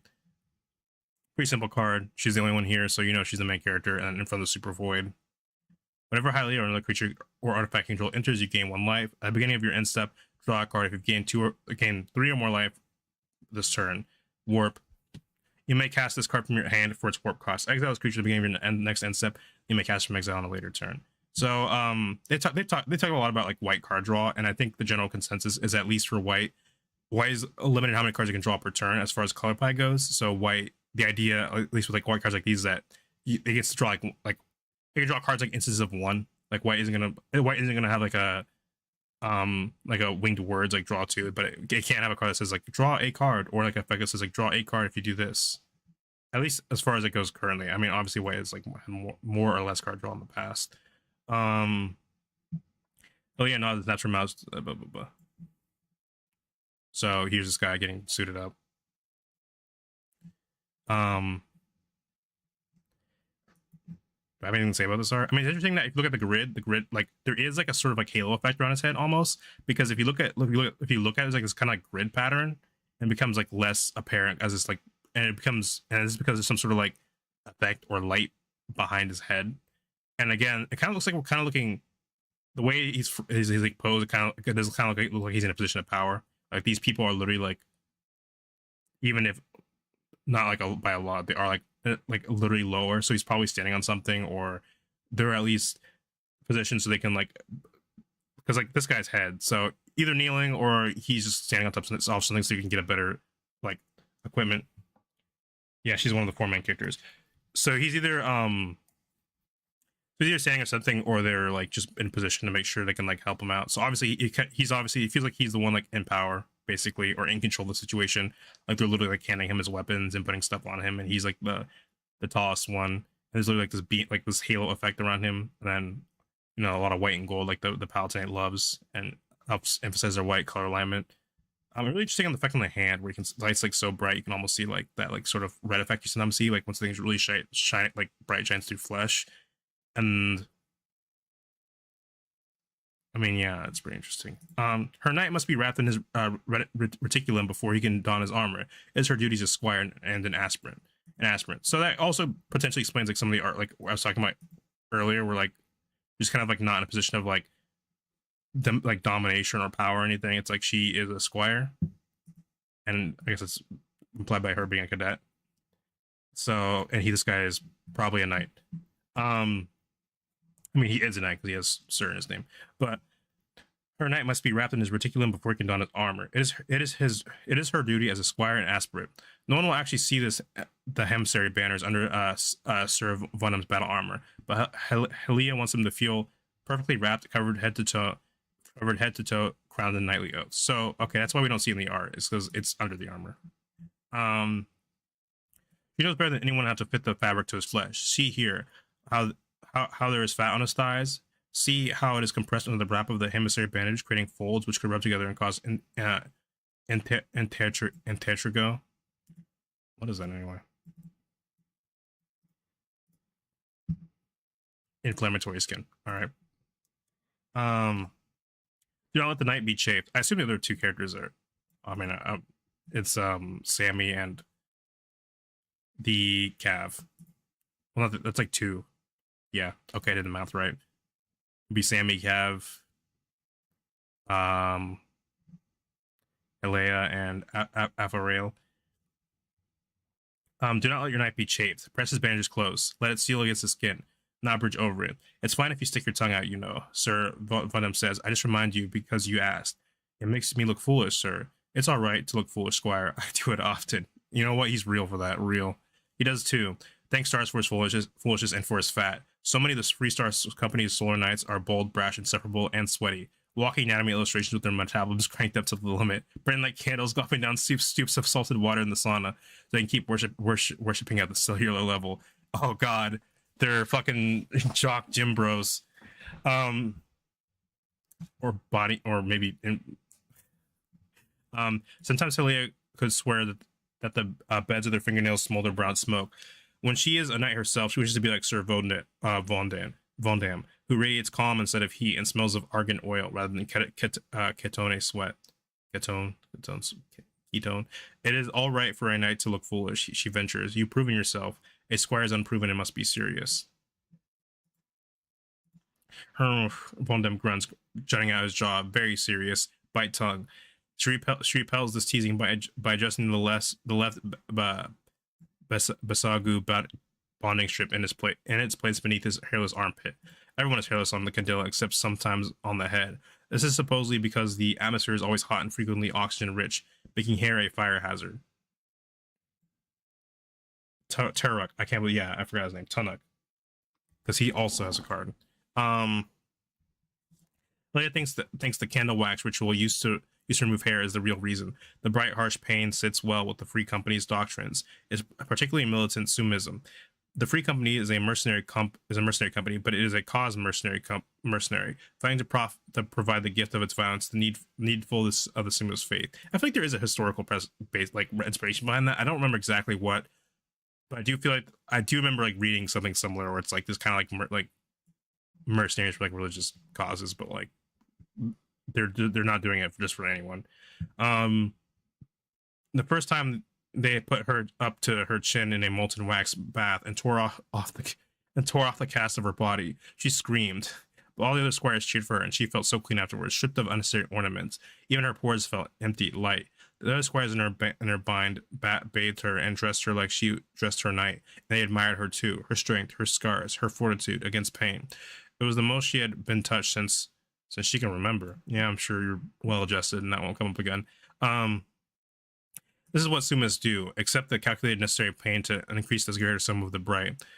We are going over to the Dawnsire today, Sir Vundam says. There may be combat. Helena breaks coherence, the sameness of this ritual with that performed by all the other squires across time and space, and blinks at him. Sir, combat? Coherence, aspirant, attend to your work. Helena bites her tongue again. There's a little numb spot there from how often she bites it. Sir, there is a possibility of infiltration. We are going to bolster the Dawnsire's photo for Roy. It seems impossible that anything could infiltrate the Dawnsire. She has seen pictures on Coronet, their internet. Every last panel of the Dreadnought's corridors carried the little black polyp of Cnidomine. Cnidomine. She ties the final bandage, the gorget, around her throat. I'm ready, sir. You're not, Vondam says gently. No one is ready for battle except the dead. I do not think I am ready. I am in the habit of it, yes, and I admit the taste for it, but I am not ready for it. It is an awful thing. The way we fight, solid walls become like fog. Weapons kill as fast as sight. You will shame yourself. That's all right. We all do. Know that you won't shame me. I won't, sir. She's finished wrapping him. It's time to don his body chassis. Then his full harness. Once they say the litany. One stretches, testing his range of motion. His skin is a grand contrast with the white hemsari banners. He looks like a big fresh mummy. Do you understand the importance of the dawn, sire? This is an incidental question, fired at Halia to provoke the coherent response.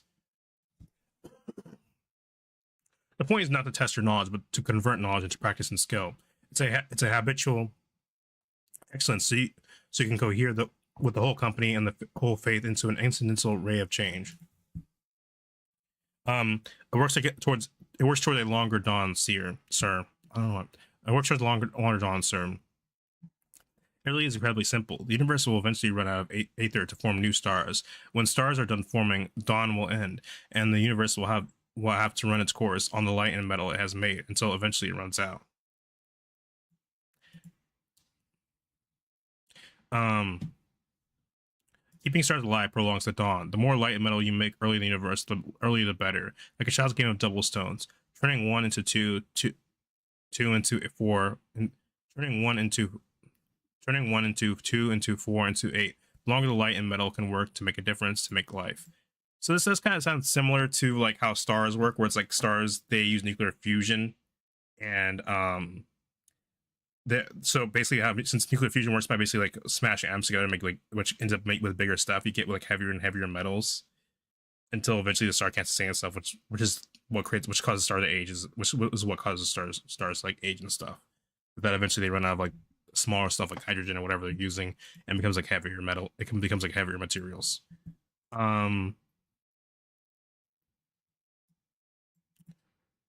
So, but this seems like light and metal. So, the dawn will not last forever, but that is as it should be. It is not the fault of the universe that we die. It is a miracle that we ever get to live, and that miracle should recur as often as possible. In the end, it is all light. This is the way she tells the story to herself. All life is light. Light is the animating force that stars feed plants and machines. Light creates creates motion. Without light, matters nothing. So once again, we have emphasis on light, which I already talked about. I won't go into again. I've talked about it, I think like twice maybe, about like the white alignment and how it's often represented or represented by light in Magic the Gathering. And light as like the source of life does make sense, like because like at the bottom of the food chain you have plants, and then things eat plants. So that's stuff like plants and plankton or what have you, not whatever else eats, like is photosynthesizing, and then because of that, light and the sun and stuff are all connected to like this idea of life. Life is light. The enemy pretends to worship void, but they really worship is mass. Ugliness compacted into the universe wraps it. Ugliness compacted until the universe wraps it up to hide its shame. So again, interesting to see like what they think of each other. Like the abomination they have made of and that is a pretty interesting distinction. I'm not saying that this is a correct read of the monoliths, but like the idea that light is massless. So I guess in comparison, yes, it would look like the monoliths are worshiping mass, even though it's probably a bit more. Even though I would say it's a bit more complicated than that. Like the abomination they have made of Sothera, and I guess from the monolith's perspective, they probably argue that like gravity and like their black holes and stuff are warping light. So you know, you can call life. You can say life is light all you want, but it's not all powerful, and gravity wins in the end. Like the abomination they made of Sothera, the abomination that Dawn Sire will reverse. But that's not how you say any of that out loud. No, you say it the way that thrilled Hylia the first time she heard it, when the Solar Nights brightened her world's skies, ended the disc winter, and restored the sun. You face the star you orbit. You speak the litany of dawn. It is the orthodox version and not as exciting as the litany some knights prefer. But Hylia likes it anyway. It's the first one she heard. Praise the dawn light, praise for the morning. As it rises, so do we rise. Praise the dawn light, spark of creation. As it rises, so we all rise. Praise the dawn that drives time in motion. As it moves us, so we all move. Oh, thank the dawn that dawns. I guess to dawn is like a verb, like thank the dawn that comes. Thank the dawn light, mover of being. So I know there is a lot of wordplay in the religions. They love their wordplay. Because of its beings, so we may be. Thank the dawn's first light, grace for the living. Dawn is growing, so must we grow the count of dawn to be. Praise the dawn, for it is the arrow that points to the brightness of the far sky. Cherish the dawn, for it is unfinished. As it rises, so do we rise. Sir, she says when a sacred silence has had long enough to itself, is there a time for breakfast with my friends? One that wipes a tear from his eye. Wait, was that like so beautiful? Like he cried. His voice is quite respectfully hushed. If it is where you want to be when you if it is where you would be, if it is where you want to be when you face death, squire, then there is time for nothing else. She sees them at the table, all the squires gathered from her bind, and walks a little faster, bumping through the reflectory crowd to get to her crew. Ugh, I don't know why I'm stumbling so much all of a sudden. Ugh. Stars. So I guess it makes sense that their slang would use stars and stuff. Elliot, don't be so obviously happy to see him. You'll never live it down, but you can't help it. Oh, God forbid you're cool and sincere. They all come to be cringes to be free. They all came to the free company together. First light aspirant squires from across the whole faith. Most hail from Palatinate stars. Bless Taman Fourth, Regent maximum of the Celestial Palatinate for preventing these ships and weapons and holy section of this free company. One of them, a Cataphren, is the daughter of a Cosmogran, though not a very important one. Helia thinks Cataphren would be happier as the daughter of nobody, but she is careful to keep these thoughts to herself. Has everyone been told? Helia asks, sitting down with her trencher. Squires get the bakery's stale bread to eat off of instead of plates. Told what? Everyone at short course is back at her. The incident question, the coherent response. Told you stuck your tongue out again. Cataphren suggests. I did not. Helia protests. Well, I did, showing it to laughter.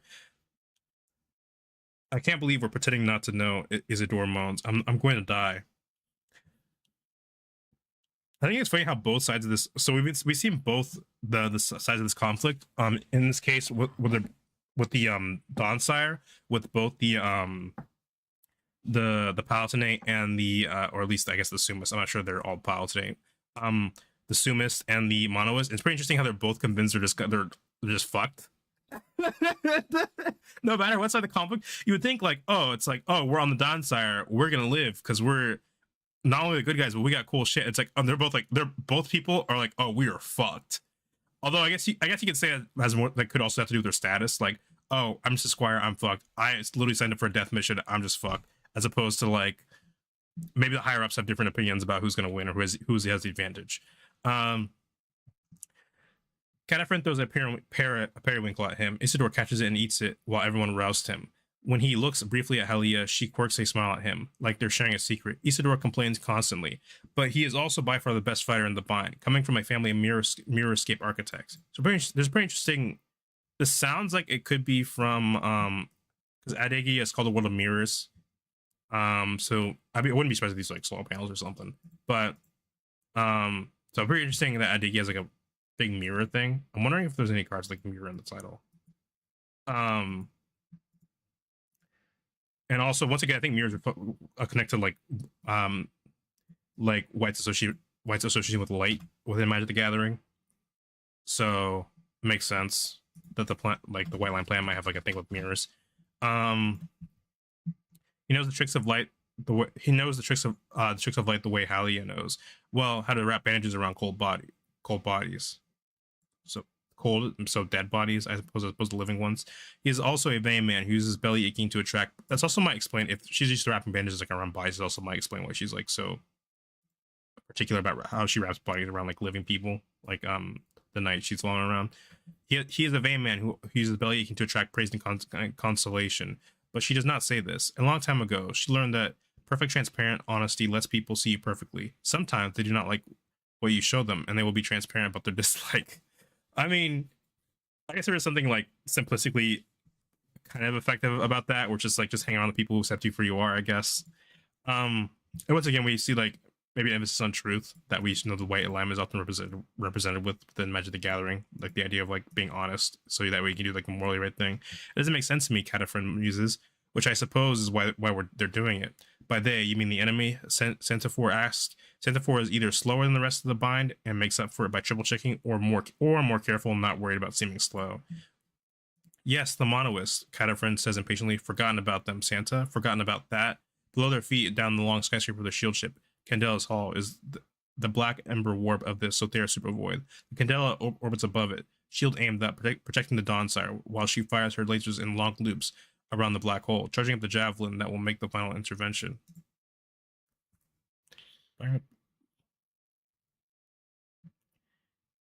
Haven't forgotten Centaur mutters. Cataphren raps out a briefing like she's already a knight.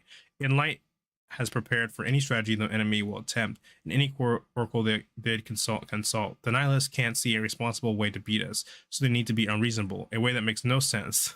There are people with the problem and hope one of them manages something, a suicide thing. Okay, that's kind of mean. I don't think that's really exactly what they're doing, but guess this from their perspective. A suicide set attack. Minimum expenditure of monetary resources.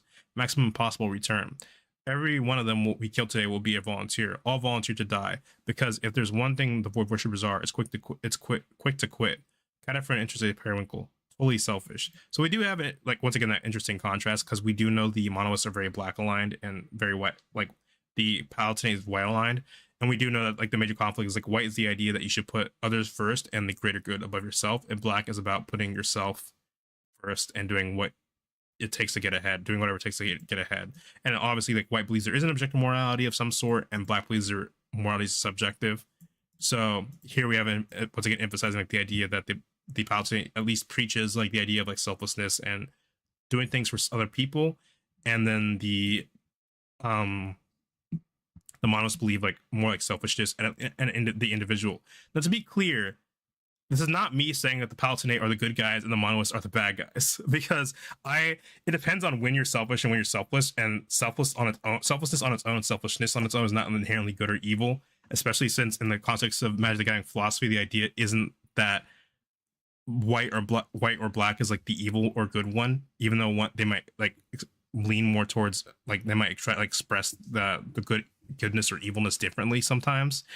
It's just, like, me emphasizing that one is philosophically is more focused on, like, the like doing things for, like, the good of the, like, other people or the empire at large, and one is like, yes, you do it for religion, but also, like, they care a lot about individual and what the individual will. I'd also suggest looking at flavor, whatever you want to know, as it will show if any of those cards have that word in their flavor text. I probably should do that, but we'll get to that in a second. Halia thinking eats a periwinkle too. How did selfish volunteer die? Yeah, because, see, I sorry, Catafrin, you're not really spitting with that one. You're not cooking, bro. Dying alone, little Quinedad says, is easier than getting a whole bunch of people together to agree on what to do. I'm not sure that's always the case. The same way it's easier to give up on the bright sun and fixate on turning the whole universe into a black hole, Halia suggests.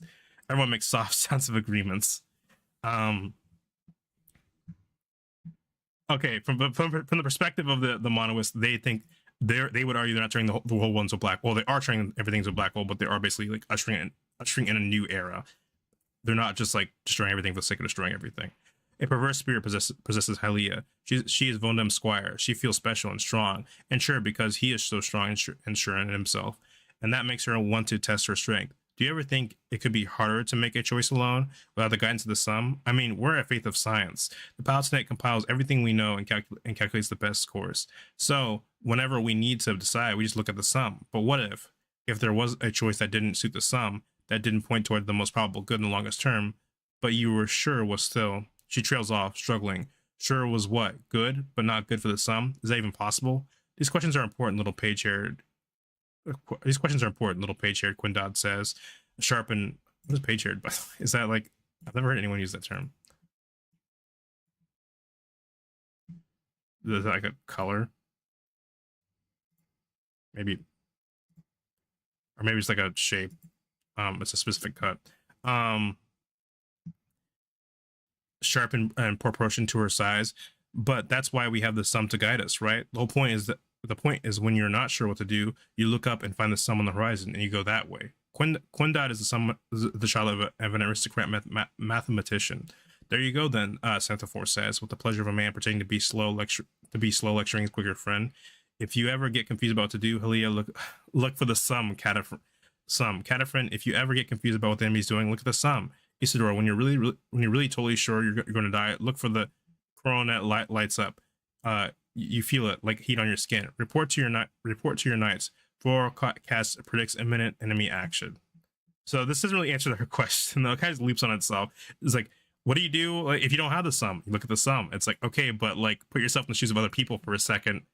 If you're a monolith who's been raised in the monolith's faith, you wouldn't have the sum look at. I'm not saying the monoliths are wrong here. This is me pointing out that, like, maybe the Palatinate might be, you know, both the factions have flawed views of each other. Obviously, they don't have the entire picture of the views of each other. And obviously, since we're getting it from her perspective, obviously, this in itself is probably also, like, a really biased view of, like, what the goal of the Palatinate is. It's not from like a super high ranking member either. It's like from like what a squire would thinks is happening.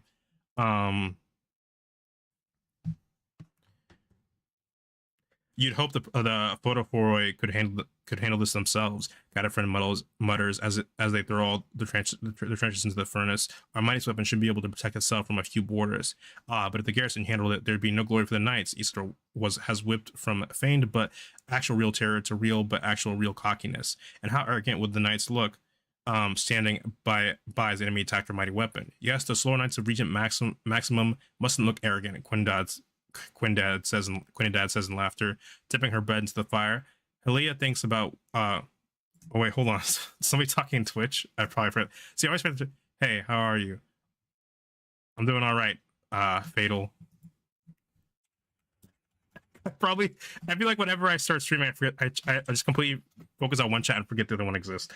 Tipping her bread into the fire, Helia thinks about what Cataphrine said about the enemy doing what makes no sense. It must make sense to them, exactly. What makes the most sense to her and all the other squires must make the least sense to Monoliths. She's getting it. She supposes is why they fight in interstellar. They are fighting an interstellar war. One of them flew right by us. One of them says as a lance of Fodorfroy's foot soldiers scrambles past Helia, who tries to pay attention to Vondem, but she's distracted by the troops trying to pay attention to him. To a couple of them wearing the rice and glove icon of the Auli Cosmogran. Slow down to listen. We didn't shoot it down, she asked. We didn't even see it until it was down in Sothera's gullet. Every part of the Dawn's is woken to war. In Kaglas, bundles shine with network traffic. A bulkhead slams shut behind the Auli troops before Helia can wink encouragingly at them. The ship is under thrust. One gravity steady. They leave the armored hangar. Vonde marches ahead. His armor is heavy and nearly silent, but it makes a basso growl, a sound that betrays a huge mass in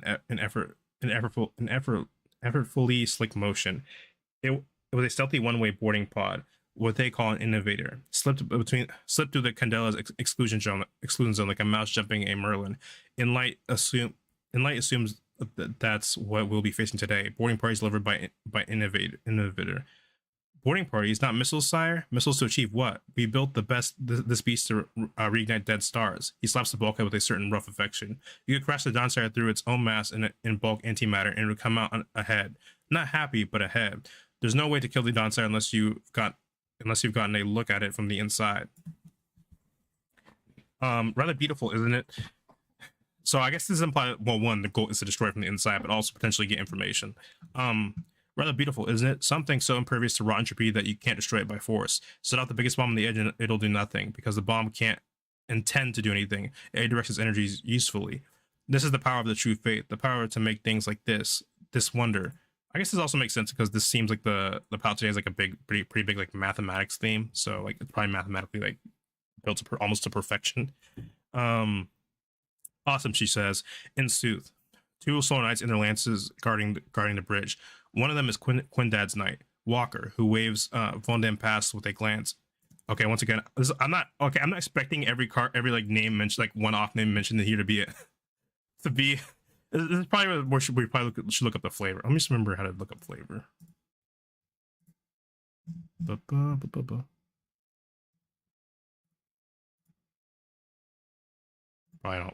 don't need to look up the specific set because I doubt there's. Okay, well now it's looking at Planeswalker because it's looking at Planeswalker and shit. Okay, hold on. I doubt Walker's in the set, but I can dream. All 5 Walker fans out there, pour one out. 5 is probably being generous, quite honestly.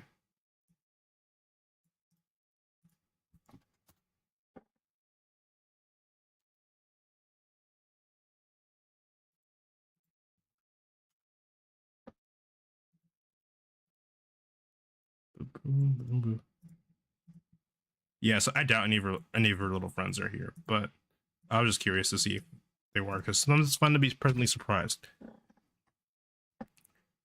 And I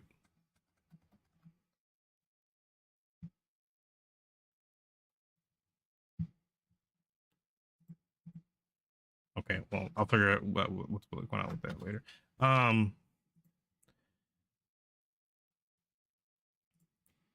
Walker, two Solar Knights and their lances guard the bridge. One of them is Quindad's Knight, Walker, who waves Vondem past with a glance and a dazzle of laser data traffic. So I guess this might imply that they're sending signals back and forth with light, like lasers and stuff, which I know people have theorized about. That's like basically like faster than like normal internet. Well, I mean, internet is light. I mean, well, not all of it. You understand what I mean? Like radio waves and stuff are on the spectrum of light. That's what I'm trying to say. But I know there's like the theories about like using like other like lasers and stuff to send information. Walker's tonsured head shines with sweat, skull glowing from glowing. Walker's tonsured head shines with sweat, skull glowing from within. He's building up his own entanglement, exciting the calcium in his bones. He looks at Halia, but sees right through her. The bridge. Halia tries not to gape. Gape fails. Gosh, she says. So I guess he's getting ready for battle. Everything is gold and gold. Everything is gold. Gold like clouds before sunrise. There are no shadows. The light is pale, a pale blue, shading up to a rich orange. A perfect 3,535 degree color temperature. Degree of what? Oh, I guess it's color temperature, not like Fahrenheit or Celsius. The bridge isn't really called a bridge, except in the generic sense. It is a synodic door, a domed temple to the nearest star and its orbiting bodies. The whole roof, though it is buried deep in the Dawnsire's hall, looks like an open observatory into the stars. Some of its light is straight from outside, conveyed by incongruous wires and light pipes. Rumor has it that you can get a suntan on the Dawnsire's bridge. The edges of the dome are carved into half-domed nooks called exedra, where pods of specialists work. All the data travels as patterned light called iconostasis.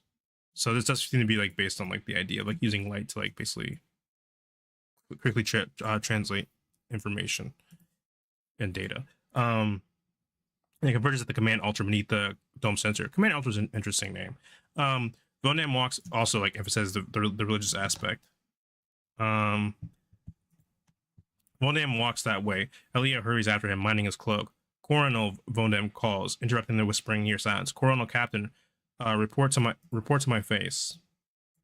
Sorry, I'm just checking every word. Relating to the corona of the sun or another star. Yeah, that's why I've seen it seem familiar. So it might be a pun relating to the crown of the head. There's both a crown, maybe something to do with the crown, and also the corona of the sun. Coronel Captain, report to my face. Also, they love their sun imagery. You old coot, a voice booms. You don't need a report. You just want to get toasted. One of them laughing and spreading his arms. So toast me, you gas lamp. What's wrong? Stuck in a mirror again? Rows of technics in the surrounding pits stare fixedly at their work. From the flow of coherent information around the command altar comes a shining figure with a halo in place of a head. Huh. Okay, so I thought Coronel was just the title because they're the Sunstar company. They're the Sumas seem like they love their sun term, like their sun imagery, but it might also refer to the fact that his sun is a halo. So it looks like maybe it looks like the crown of a star of some sort. It blind like a lens flare, hands of white glory. It rushes to Vondam, and all its light pulls on his armor like fire, like a sun on the tips of the sea. I assume this is one of the angels, maybe the Esteli. It's good to see you, Vondam. The light says. It hasn't been a week, you sentimental sput. Someone in one of the nearby pits gasped. The knight has called the captain a sput. A week for you, the light says. For me, it's been an eternity. The light and the knight both laugh like this is the funniest thing anyone's ever said. Ilya, not sure what to do, gets down on one knee. This must be Halia, the light says. Halia, the light says. A warmth falls on her shoulders, on her brow. She gasps. Will you introduce me, or will I have to make her speak? Lied. She's biting her tongue. One touches her shoulder. Halia, meet Coronel Captain Dark Fringes upon bands of light through a narrow slot, whose Iridiomac name is Slats. So I think this is one of the angels.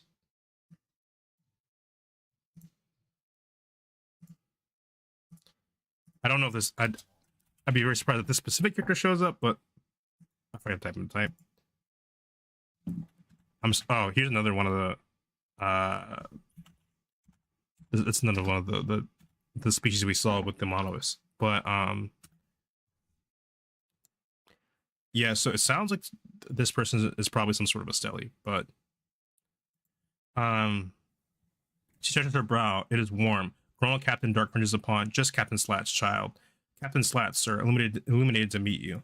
So I think it's the first time I've seen. I've been going to the story in order. So this is the first time I've seen like one of the angels their name. So a bit interesting of their naming convention. You certainly are. Slats is an Esteli, a being of light, of course. Light. Of course, Helia thinks all life comes from light, but Esteli are more directly such, being made of hard light and internal reflection. There is no matter in Captain Slats, only whirls, wells, and fringes of self-bound photons. The light says, the most promising pupil Vodem has ever taught. Did you know he says that? She does not. She did not. She says the floor overcome. Today will be an important day for you, Captain. And Slat says, not easing her nerves at all. Vondam, you came for the impact solution? Aye, Captain, Vondam says. How will they hit us? At the current phase angle between the Donsire and Susur Secundi, we're expecting inhibitors to strike at around 30 kilometers a second. Of course, they cannot decelerate without breaking stealth. If these inhibitors perform like the specimens from Maledict, the Charizard generators can defer a 30 kps step that for about 10 minutes. So I guess depending on how badly like they smash into something is how long it can like put off the damage. Venom taps her shoulder. Why after 10 minutes, Squire? Sir, the Monolith commanders will resume their course at 30 kilometers a second, dashing them against the nearest bulkhead at the speed of comets. So it's not like it just explode. It's like the speed resumes, like they're just walking and then suddenly you just accelerate to 30 kilometers per second.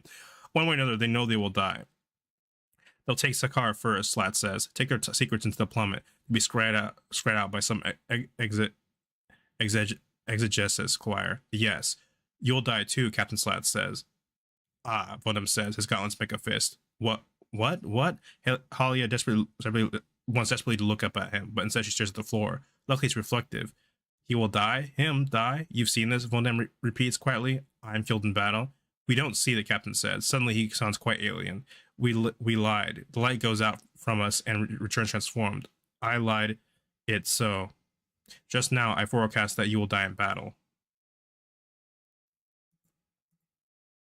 I'm just thinking about what that means.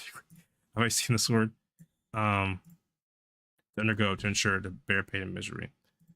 Halia wants to say all the stupid things.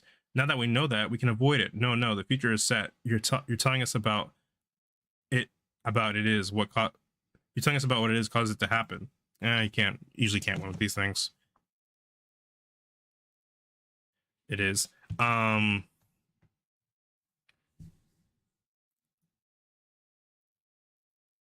So I don't know, pretty interesting. And there might be interesting overlap with this, with Halia and Apharael, and wanting to change the events of what's happening or wanting to change the future. So that's pretty interesting. There's a bit of overlap in the characters, like paralleling in those characters there. So if they like, I don't know if they'll team up, but if there was some sort of like common ground they could have, this would probably be as the idea of wanting to change how things are going, which makes sense because white and black are both allied colors of blue, and blue is all about like you're in control basically, and you can shape the world to be how you want it. You can shape yourself to be how you want it. So white and black do sometimes also have those themes by extension. But she remembers her childhood fascination with the Esteli. The prophecies are almost never false. The grand cosmocordance, physics as understood by the true faith, says that only the unalterable can be foreseen. We'll get to that. Sir Vondem will die today, no matter what he does or because what he will do is unmoved by death. The pride that swells in Halia pushes the spike of anguish deeper. She bites her tongue against a cry of joy and terror. And death as certain as physical law, because Sir Vondam's duty, even in the face of death, is as certain as light. So we also have like this emphasis on like, despite how different the religions are, like they both have this emphasis on like being willing to die for a cause, and death not always being like a terrible thing per se.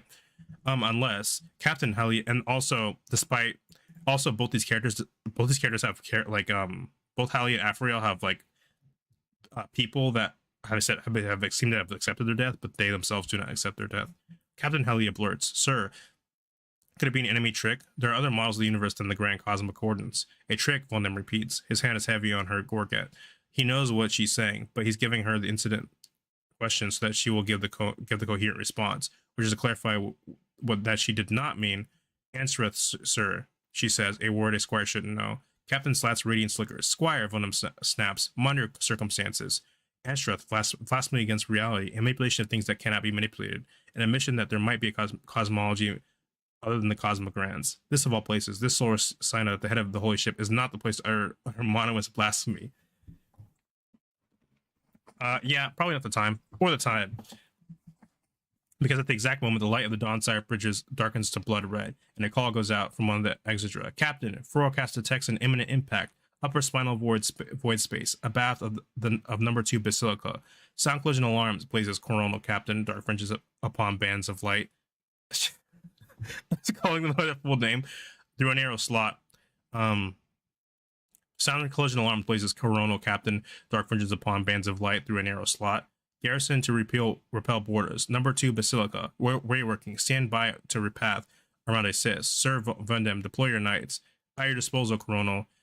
Halia master promises. Squire, after me. He closes his helmet for battle. Halia scrambles after him. Sir, you must let me. There must be something I can do. I'm your squire. I can't just let you go into battle knowing how it'll end. Sir, please. Well, to be fair, it just dies today, not actually in this battle.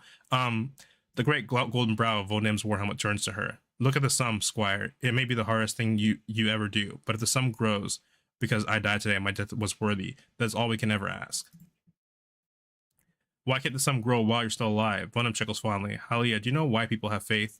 If this is an incident question, she does not know the coherent response. To give us purpose, sir, people only get asked for one thing from their faith. They want to know that in the end it will be okay. That what we do here today in Sothera can make things more okay for everyone. The Monos have declared that this star will be their 1,000th sacrifice. We can avert that. We can send a message to Pinnacle and to everyone who wants to watch. Inevita is not inevitable. It can be beaten. So actually, this is pretty. What he's saying is ironic because there's a theme here of people only ask for one thing from their faith. They want to know that in the end it will all be okay, which is literally what we just saw with Aphrael and the belief of like the monoliths. Because the monolith religion is like the idea that even as the world ends, even as like everything gets consumed into a black hole, it becomes one again, or even if you get sucked into a black hole or die from a black hole, you will be okay. You will, at the end of the day, you will end up in another universe or another plane of existence or whatever after you get sucked into a black hole. So what's ironic is what he's saying could also apply to the monoliths, is that they also want to know everything will be okay at the end of the day. That even if they're flying into it, even if they're flying at you and to destroy your ship, and they're sacrificing themselves and will get launched at a wall at like 30 kilometers per second, it would all be okay at the end of the day. It'll all be worth it. But if you're dead, it's not okay. Why must you die? She can't see his face, but she can hear his smile. I don't know why. I don't know, he says. Shall we find out? Why Sully prophecies almost cannot be false. Almost. That's a big, almost doing a lot of work there. According to the grand cosmic coordinates of the Suma's faith and the physics of sunlit reality, there is no time travel. The past cannot be altered. In fact, it does not exist. There are no parallel universes, timelines, frozen past, or beckoning future. So this is pretty interesting because on planes like Tarkir, we know you can travel through time and then also have like different. To be fair, in Tarkir, I don't think there's like multiple timelines existing at the same time, but you can travel through time and create different like futures and presents and like different versions of like a possible like of things. But it seems like in this plane, they're saying there is no time travel, which is probably, once again, they have really big like sci-fi nerds writing these stories.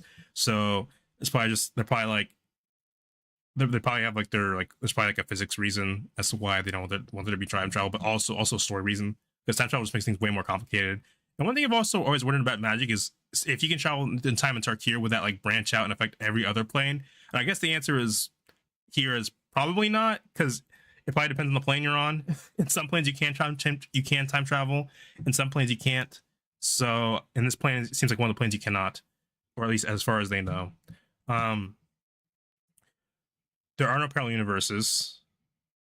I'm not sure. Yeah, I guess the other planes are not parallel universes. Timelines, frozen past, or beckoning future. There's only the now, the present, the space between the walls, between infinity and nothing, and there's no fixated future to prophesize.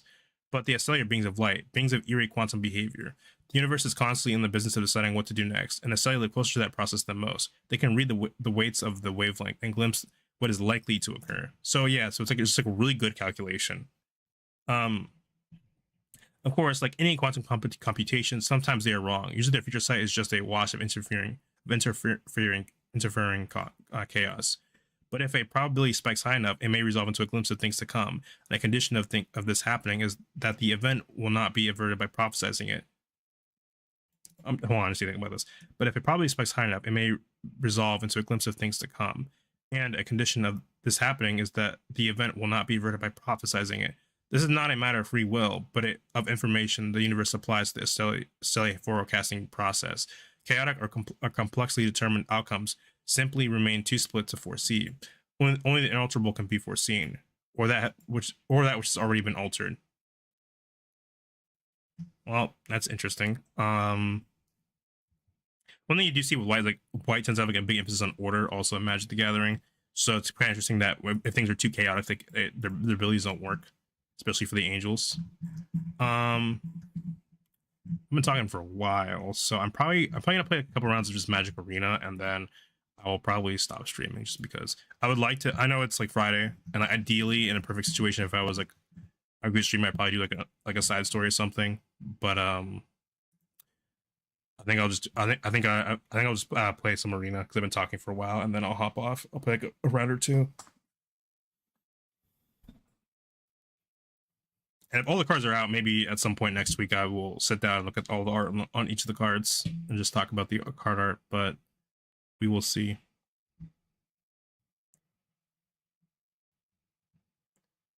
But yeah, and also I do have my zombie video on Innistrad Zombies is set to come out next week. If you didn't see it on the on my YouTube channel, as like I don't know if other people can see it actually if it's scheduled. I don't know if other people see it if it's scheduled, but it is scheduled for next week. So I figured out why this deck runs like those Boros lands for no reason, even though like Luris can just be spent with black. I think it's because there is no the Rakdos counterpart to those lands isn't in Arena yet, but they're the lands that you can like pay one to sacrifice them and draw a card, and then you can hurt yourself to just like create mana.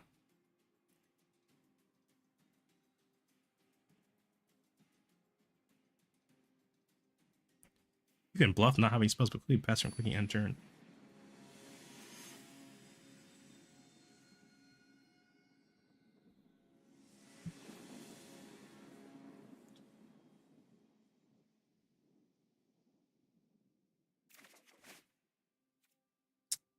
I probably shouldn't keep this hand because it's like all lands and like yeah, you know, I'll mulligan. I think we just want like we want to select this. I'm gonna bump the knight because I don't see the point of having two bump the knights at the moment. Getting a little ahead of myself. So I'll cast Blood Crypt. Not cast. I'll play Blood Crypt probably. Sacrifice this artifact. Search your library for land card. Reveal it. Put it into your hand. Then shuffle. I'm not scared of that. Pay 2. I'm just gonna start immediately going in. Monastery Swift Spear. But since they might just bolt this, but they're also running Luris. I don't know what deck this is. This like is it, but like maybe Grixis. Tradition map. Okay, I will play Barbarian Ring. I'll cast Sorcerer's Teaching. So next time we play a creature, we'll draw a card and it'll get haste. And then we can just swing. And we can just cast. We can just cast Gear with the Critics just to put pressure on the opponent there. This deck definitely wants to just go in with as much damage as possible early on, so which puts them in a tough spot. So that's good for us because they're getting a land, and now we kind of know what they're doing. They can't really do anything, but they can't really do anything this turn, especially since it's a Lotus Field. So I'll play a Mountain. I'll cast Bump of the Knight to deal 3 to them. Like, we might just be able to kill them this turn if I do my math right. Because we dealt damage, you can activate Steer the Critics for respectable cost, which is 1 mana now. Yeah. So,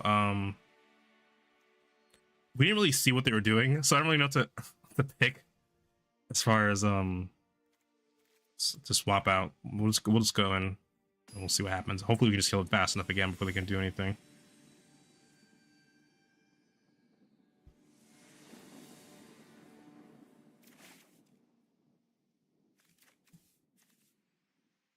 I probably shouldn't because we only have 1 land, but fuck it.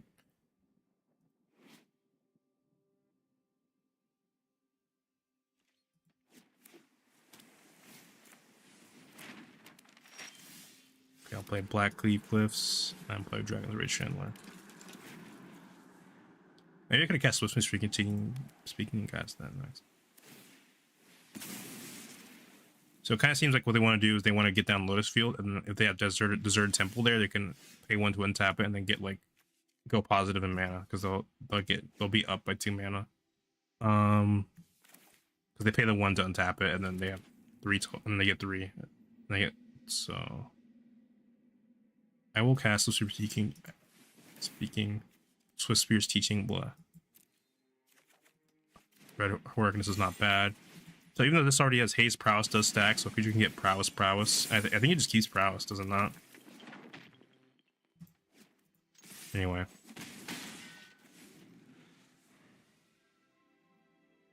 They only have a blue and a colorless set. I don't think they're gonna have a board wipe this turn. So I think we're fine.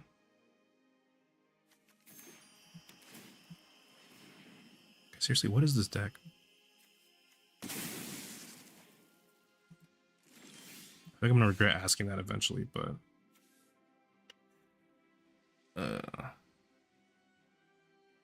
okay. I'll play Swift Spear. I'll play Burst Lightning. I'll deal 2 to activate Prowess. We need like a land, so I'm tossing that.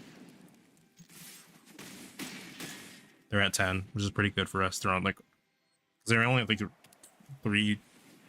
5 mana total. We might be in a little bit of trouble.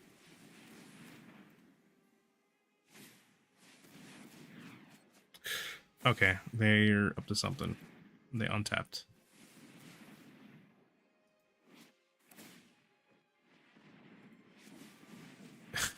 Are we just gonna get infinite mana?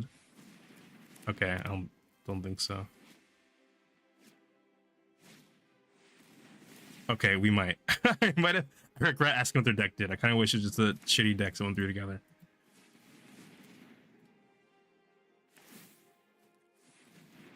I just kind of want to see what they're going with here. What's the actual plan here? So I remember one time I watched someone do an infinite combo. I said, "Fuck it!" I just watched with the infinite combo, and they just milled themselves out with some shit. So.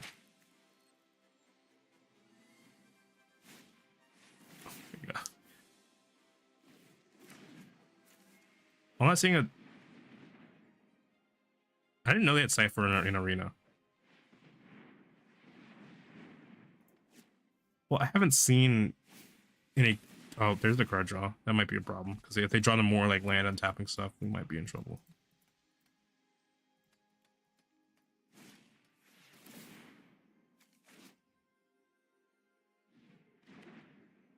I mean, this is pretty interesting. The way this guy is like. I mean, it's a Demir like guy posted behind this guy. Like he's the one pulling the strings, and this guy's like the muscle, but he's like mind controlled muscle.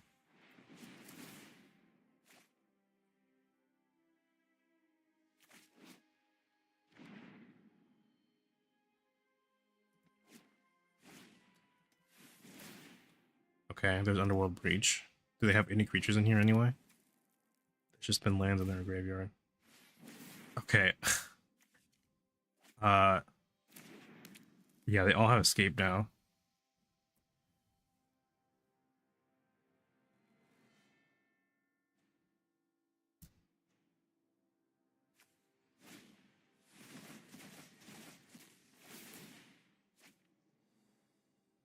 Arce's talent.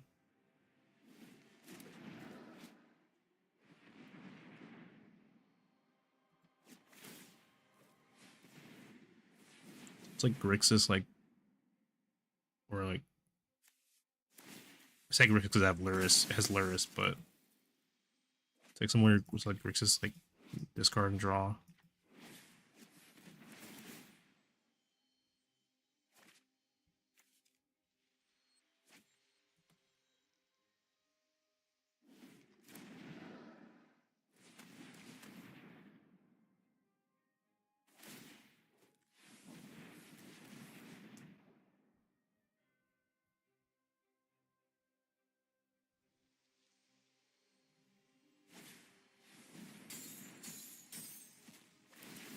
Casting something.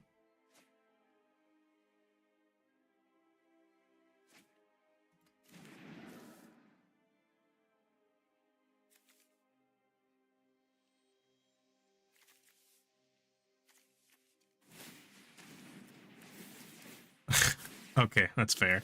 Yeah. Okay, so we definitely want to win quickly here. Is obviously Tendrils of Agony is one of the win conditions.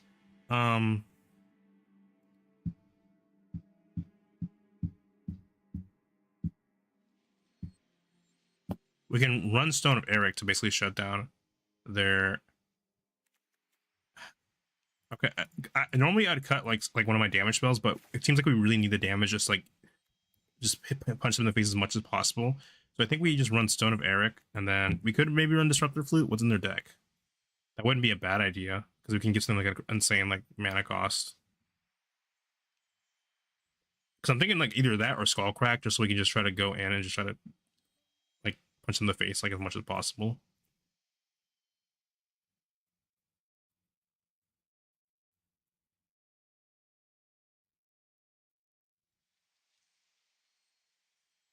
Hmm.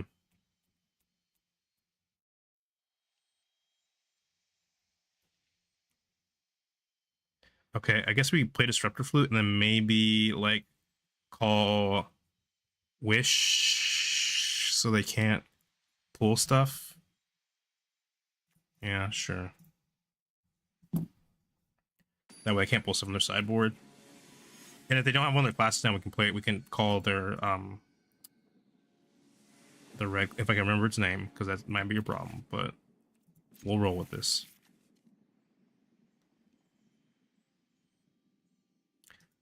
Doesn't seem like they're running creatures though.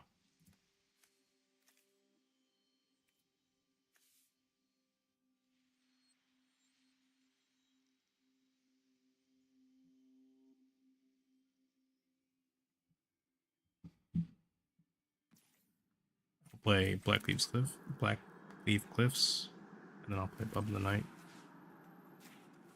I prefer to play it first, just because I can flashback it potentially later.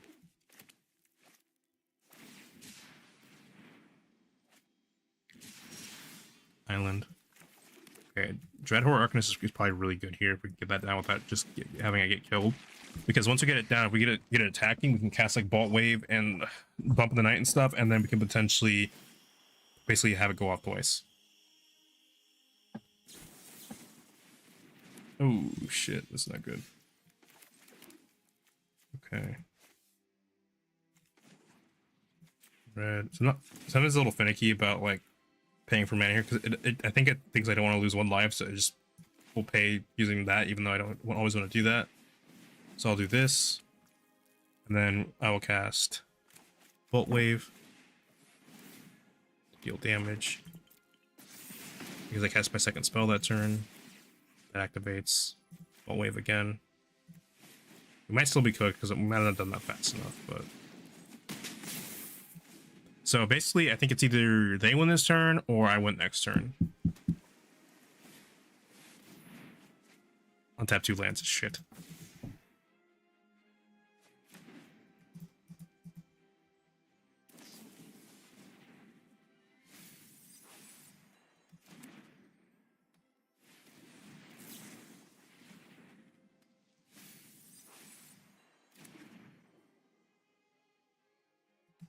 Bounce. No. Okay, we win. Because they didn't hit any of their like untappy stuff. You know what? I'll because we won that one. I'll take my flash deck for a spin.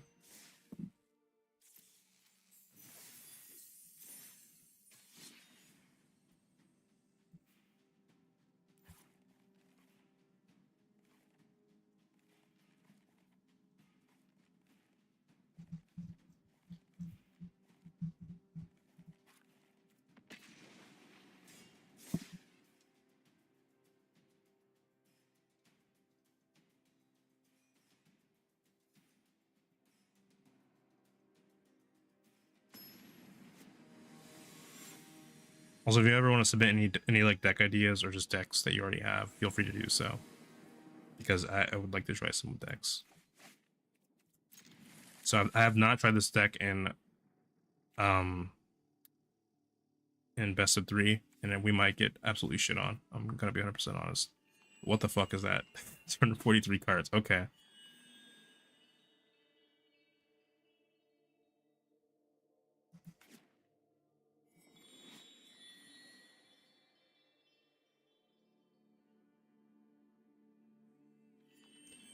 There should be like some sort of delay here. It was interesting because a lot of them you can just kind of spam and they have like weird glowing and sound effects, but they seem to like basically like put a bit of a delay on that just so you can't like you can make it go off.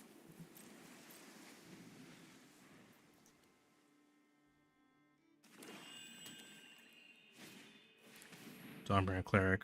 When you choose one, you gain 2 life, destroy target permanent, or exile card target from the graveyard. I will say the little like little flavor like descriptors they use for some of the abilities to let you know basically what it's supposed to represent. It's like one of I think one of the most interesting things they've added as far as like flavor goes, just so it makes it very clear what the flavor is supposed to be specifically. I wouldn't say they're keywords. I don't think it's the right terminology, but oh, that's me. Whoops. Okay, now we have Hope Ender Waddle, so we can crush this guy's hopes and dreams, as God intended.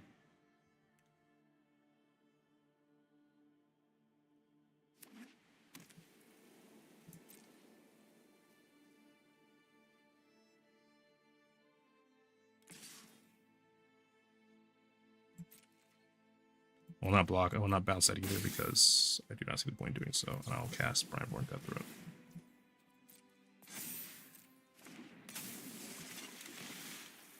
And with this, we can now swing. And next turn, depending on what happens, we either cast Slither Wisp or like Hope Ender Coatl or something. Okay, Hope Ender Coatl it is. Enough of that. Too much mana for my taste. The probably reason it's kind of that because I knew they spent all their mana that turn. So now I can just swing for free. And now they shouldn't have swung probably. Well, yeah, they could add a jump blocker, but I guess they want to save it. And now I can just do that. And now we're pretty good for next turn because we can have another Hope Ender Coatl, and also we can also cast Ashiok's Erasure.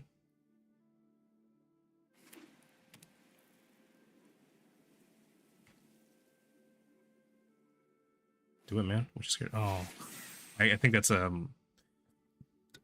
that 3 mana like white. So 5 counters. I don't know. Fuck it, dude. Probably not the best use of this, but whatever.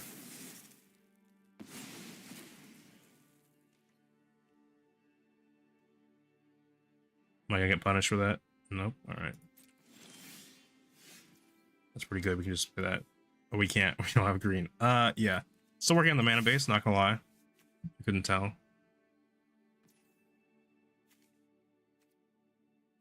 Okay, I'll cast this just to pump them up a bit. I forgot. They only pump up my enemy's turn, so it doesn't even matter. There's Slither Wisp. I don't really know what we like.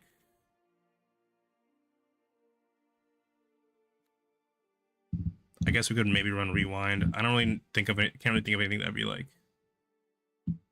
Yeah, I guess we get rid of some bouncing stuff. Like we probably don't need Brazen Borrowers because it seems like they're running some sort of bounce deck. So it seems like bouncing any of their stuff would just be doing the work for them. So I think we just want like counterspell stuff. Right? That makes sense.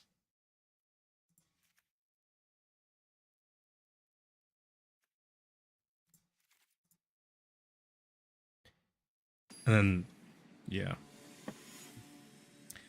This might fuck up my mana curve too much, but whatever.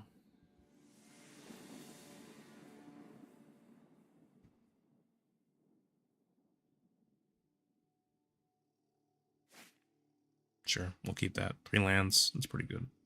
And a growth spiral.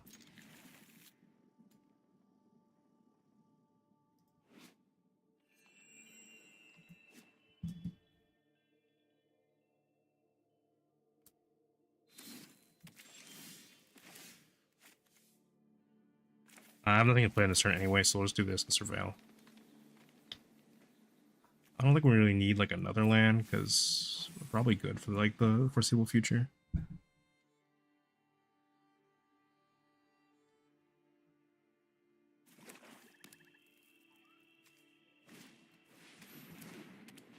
Maybe I found a hope. So it seems like some sort of angel deck, maybe. Breeding pool. Then next turn we either cast either Nightbounder or something else. Maybe Growth Spiral. Maybe we should try to pull ahead a little bit so we can cast like multiple things next turn, but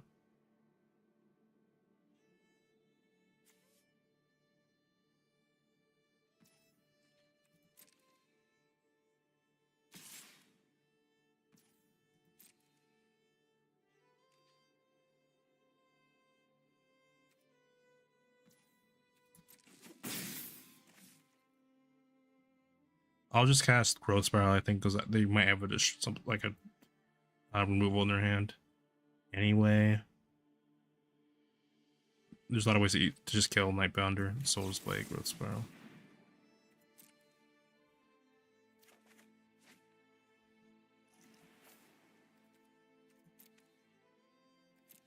And just tap, got nothing better to do.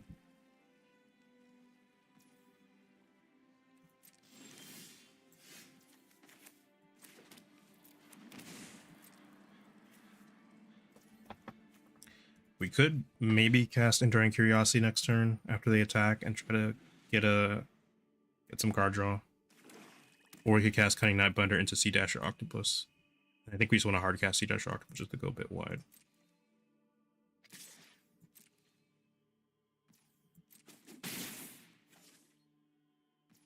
So I will cast Cunning Nightbounder. See what they respond with. And because Special Fleshcast won't let us to cast, I can now. I do not.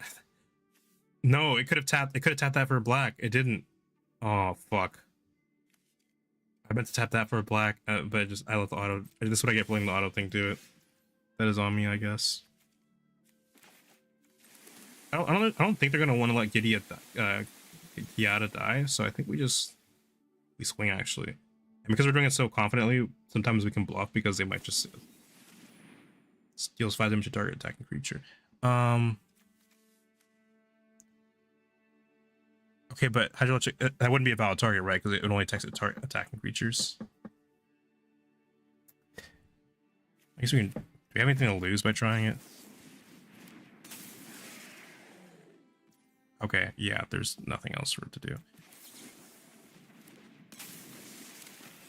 I did that way terribly wrong.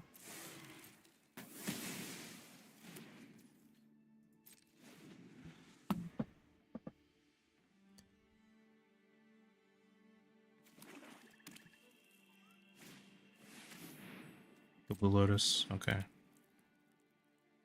Seems a bit weird if you're gonna pay 5 and then okay.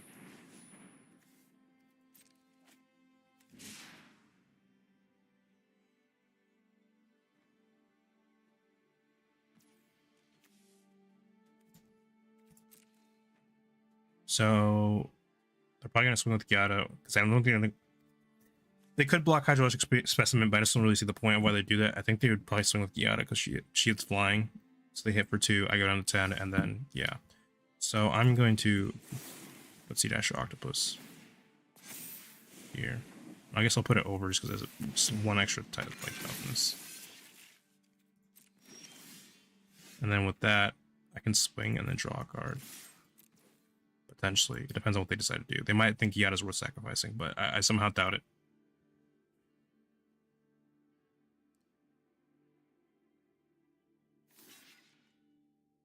Okay, fair enough. Draw a card. Hope Ender Kowaddle. That's pretty good, actually. Do I want to pay for this? I'll pay the 2 just because I can cast Cunning Nightbounder next turn to get a reduction on the cost on 2 of my cards here. This might be a mistake because Gyada's still going ham, but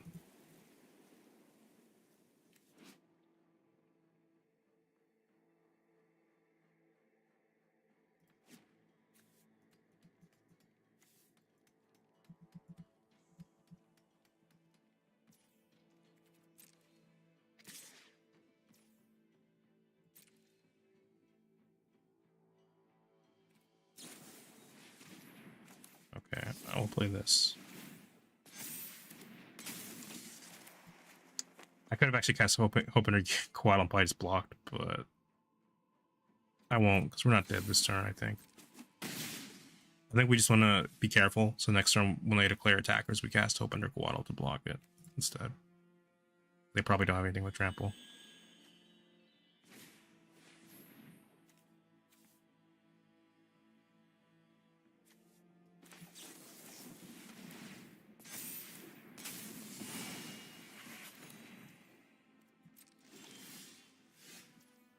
Yeah, it's actually pretty good.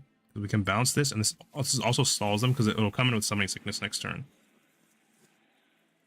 I'm just going to do it now because what I just want to do is I just want to be able to swing in and then do a bunch of damage. Normally, I'd probably wait until it's their turn and then bounce it.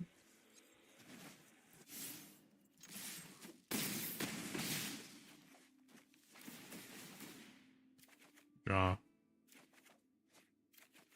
The Growth Spiral's pretty good. I would have liked to land there, but we'll take Growth Spiral.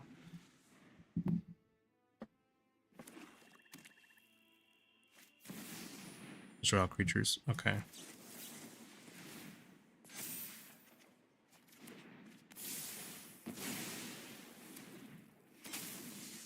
Oh, yeah, I guess it does that.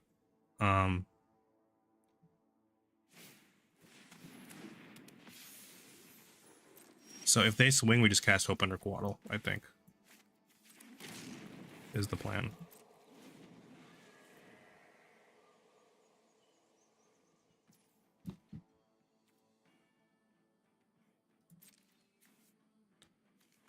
Okay, Hope under Quaddle. Pretend to shine.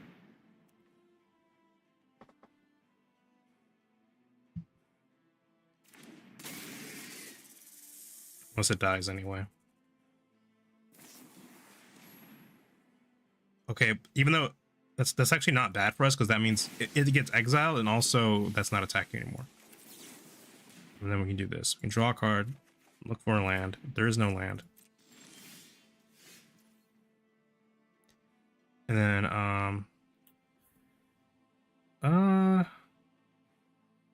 okay, we're kind of at the stalemate because even though their creature's way bigger, if they swing next turn, we just catch up. We just cast them shit, and we might be able to swing back. And also, we can draw a card if they swing, and which might give us an answer to get rid of this creature. I'm kind of wishing I had kept those bounce cards in now. I'm kind of seeing my mistake a little bit.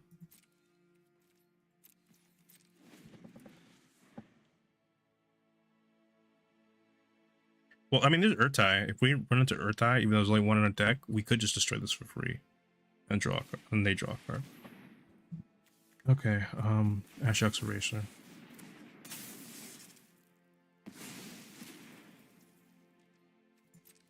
And this time we can cast another flyer. Eventually we can probably just overwhelm. Okay, they'll swing. That's fine, probably. Okay, I think we let this one through, and what we do is we cast Sea Dasher Octopus on the other one, and then that way we can potentially have we can just use this one as a blocker for next turn. Under, because this one has cooler art.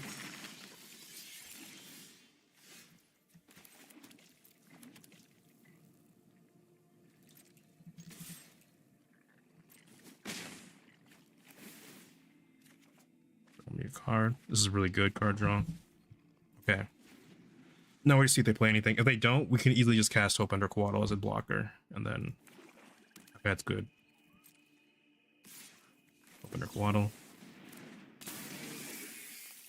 I'm under the sea to draw some cards. Oh my god. Please. Yes, it's a good card. I love playing the card.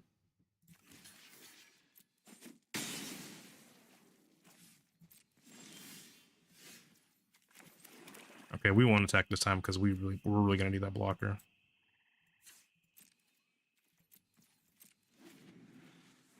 So yeah, good thing we kept our mana up.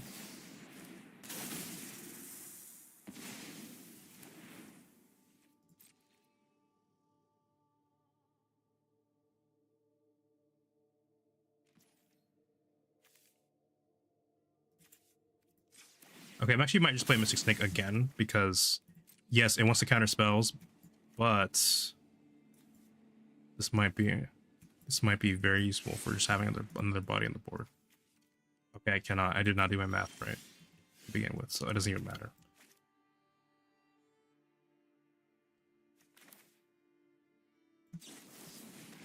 I'm guessing this now. I don't think it really matters per se when I cast it, other than the fact the opponent has more time to think about within the board, but Judge of Valor. Yeah, sure.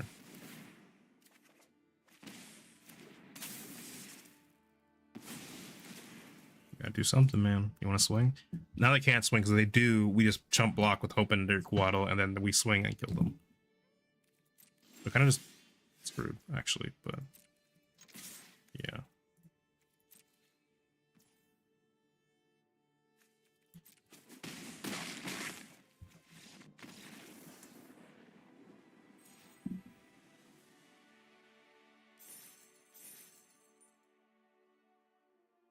Okay, I probably should stream for longer, but I'm just gonna stop for today. Probably gonna stream tomorrow, probably at like 7 again.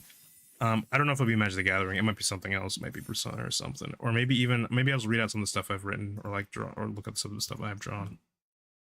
I would like to stream drawing at some point, but I gotta set up a loading screen for that. I do need to finish all my art fight stuff. So, can I raid people? Is this thing that makes any sense to do? That makes any sense to do.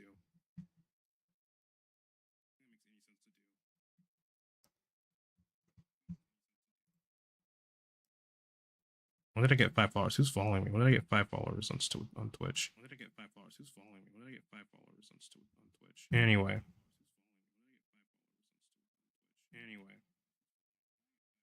Yeah, I think that's it for now. See you guys later. Thank you for watching.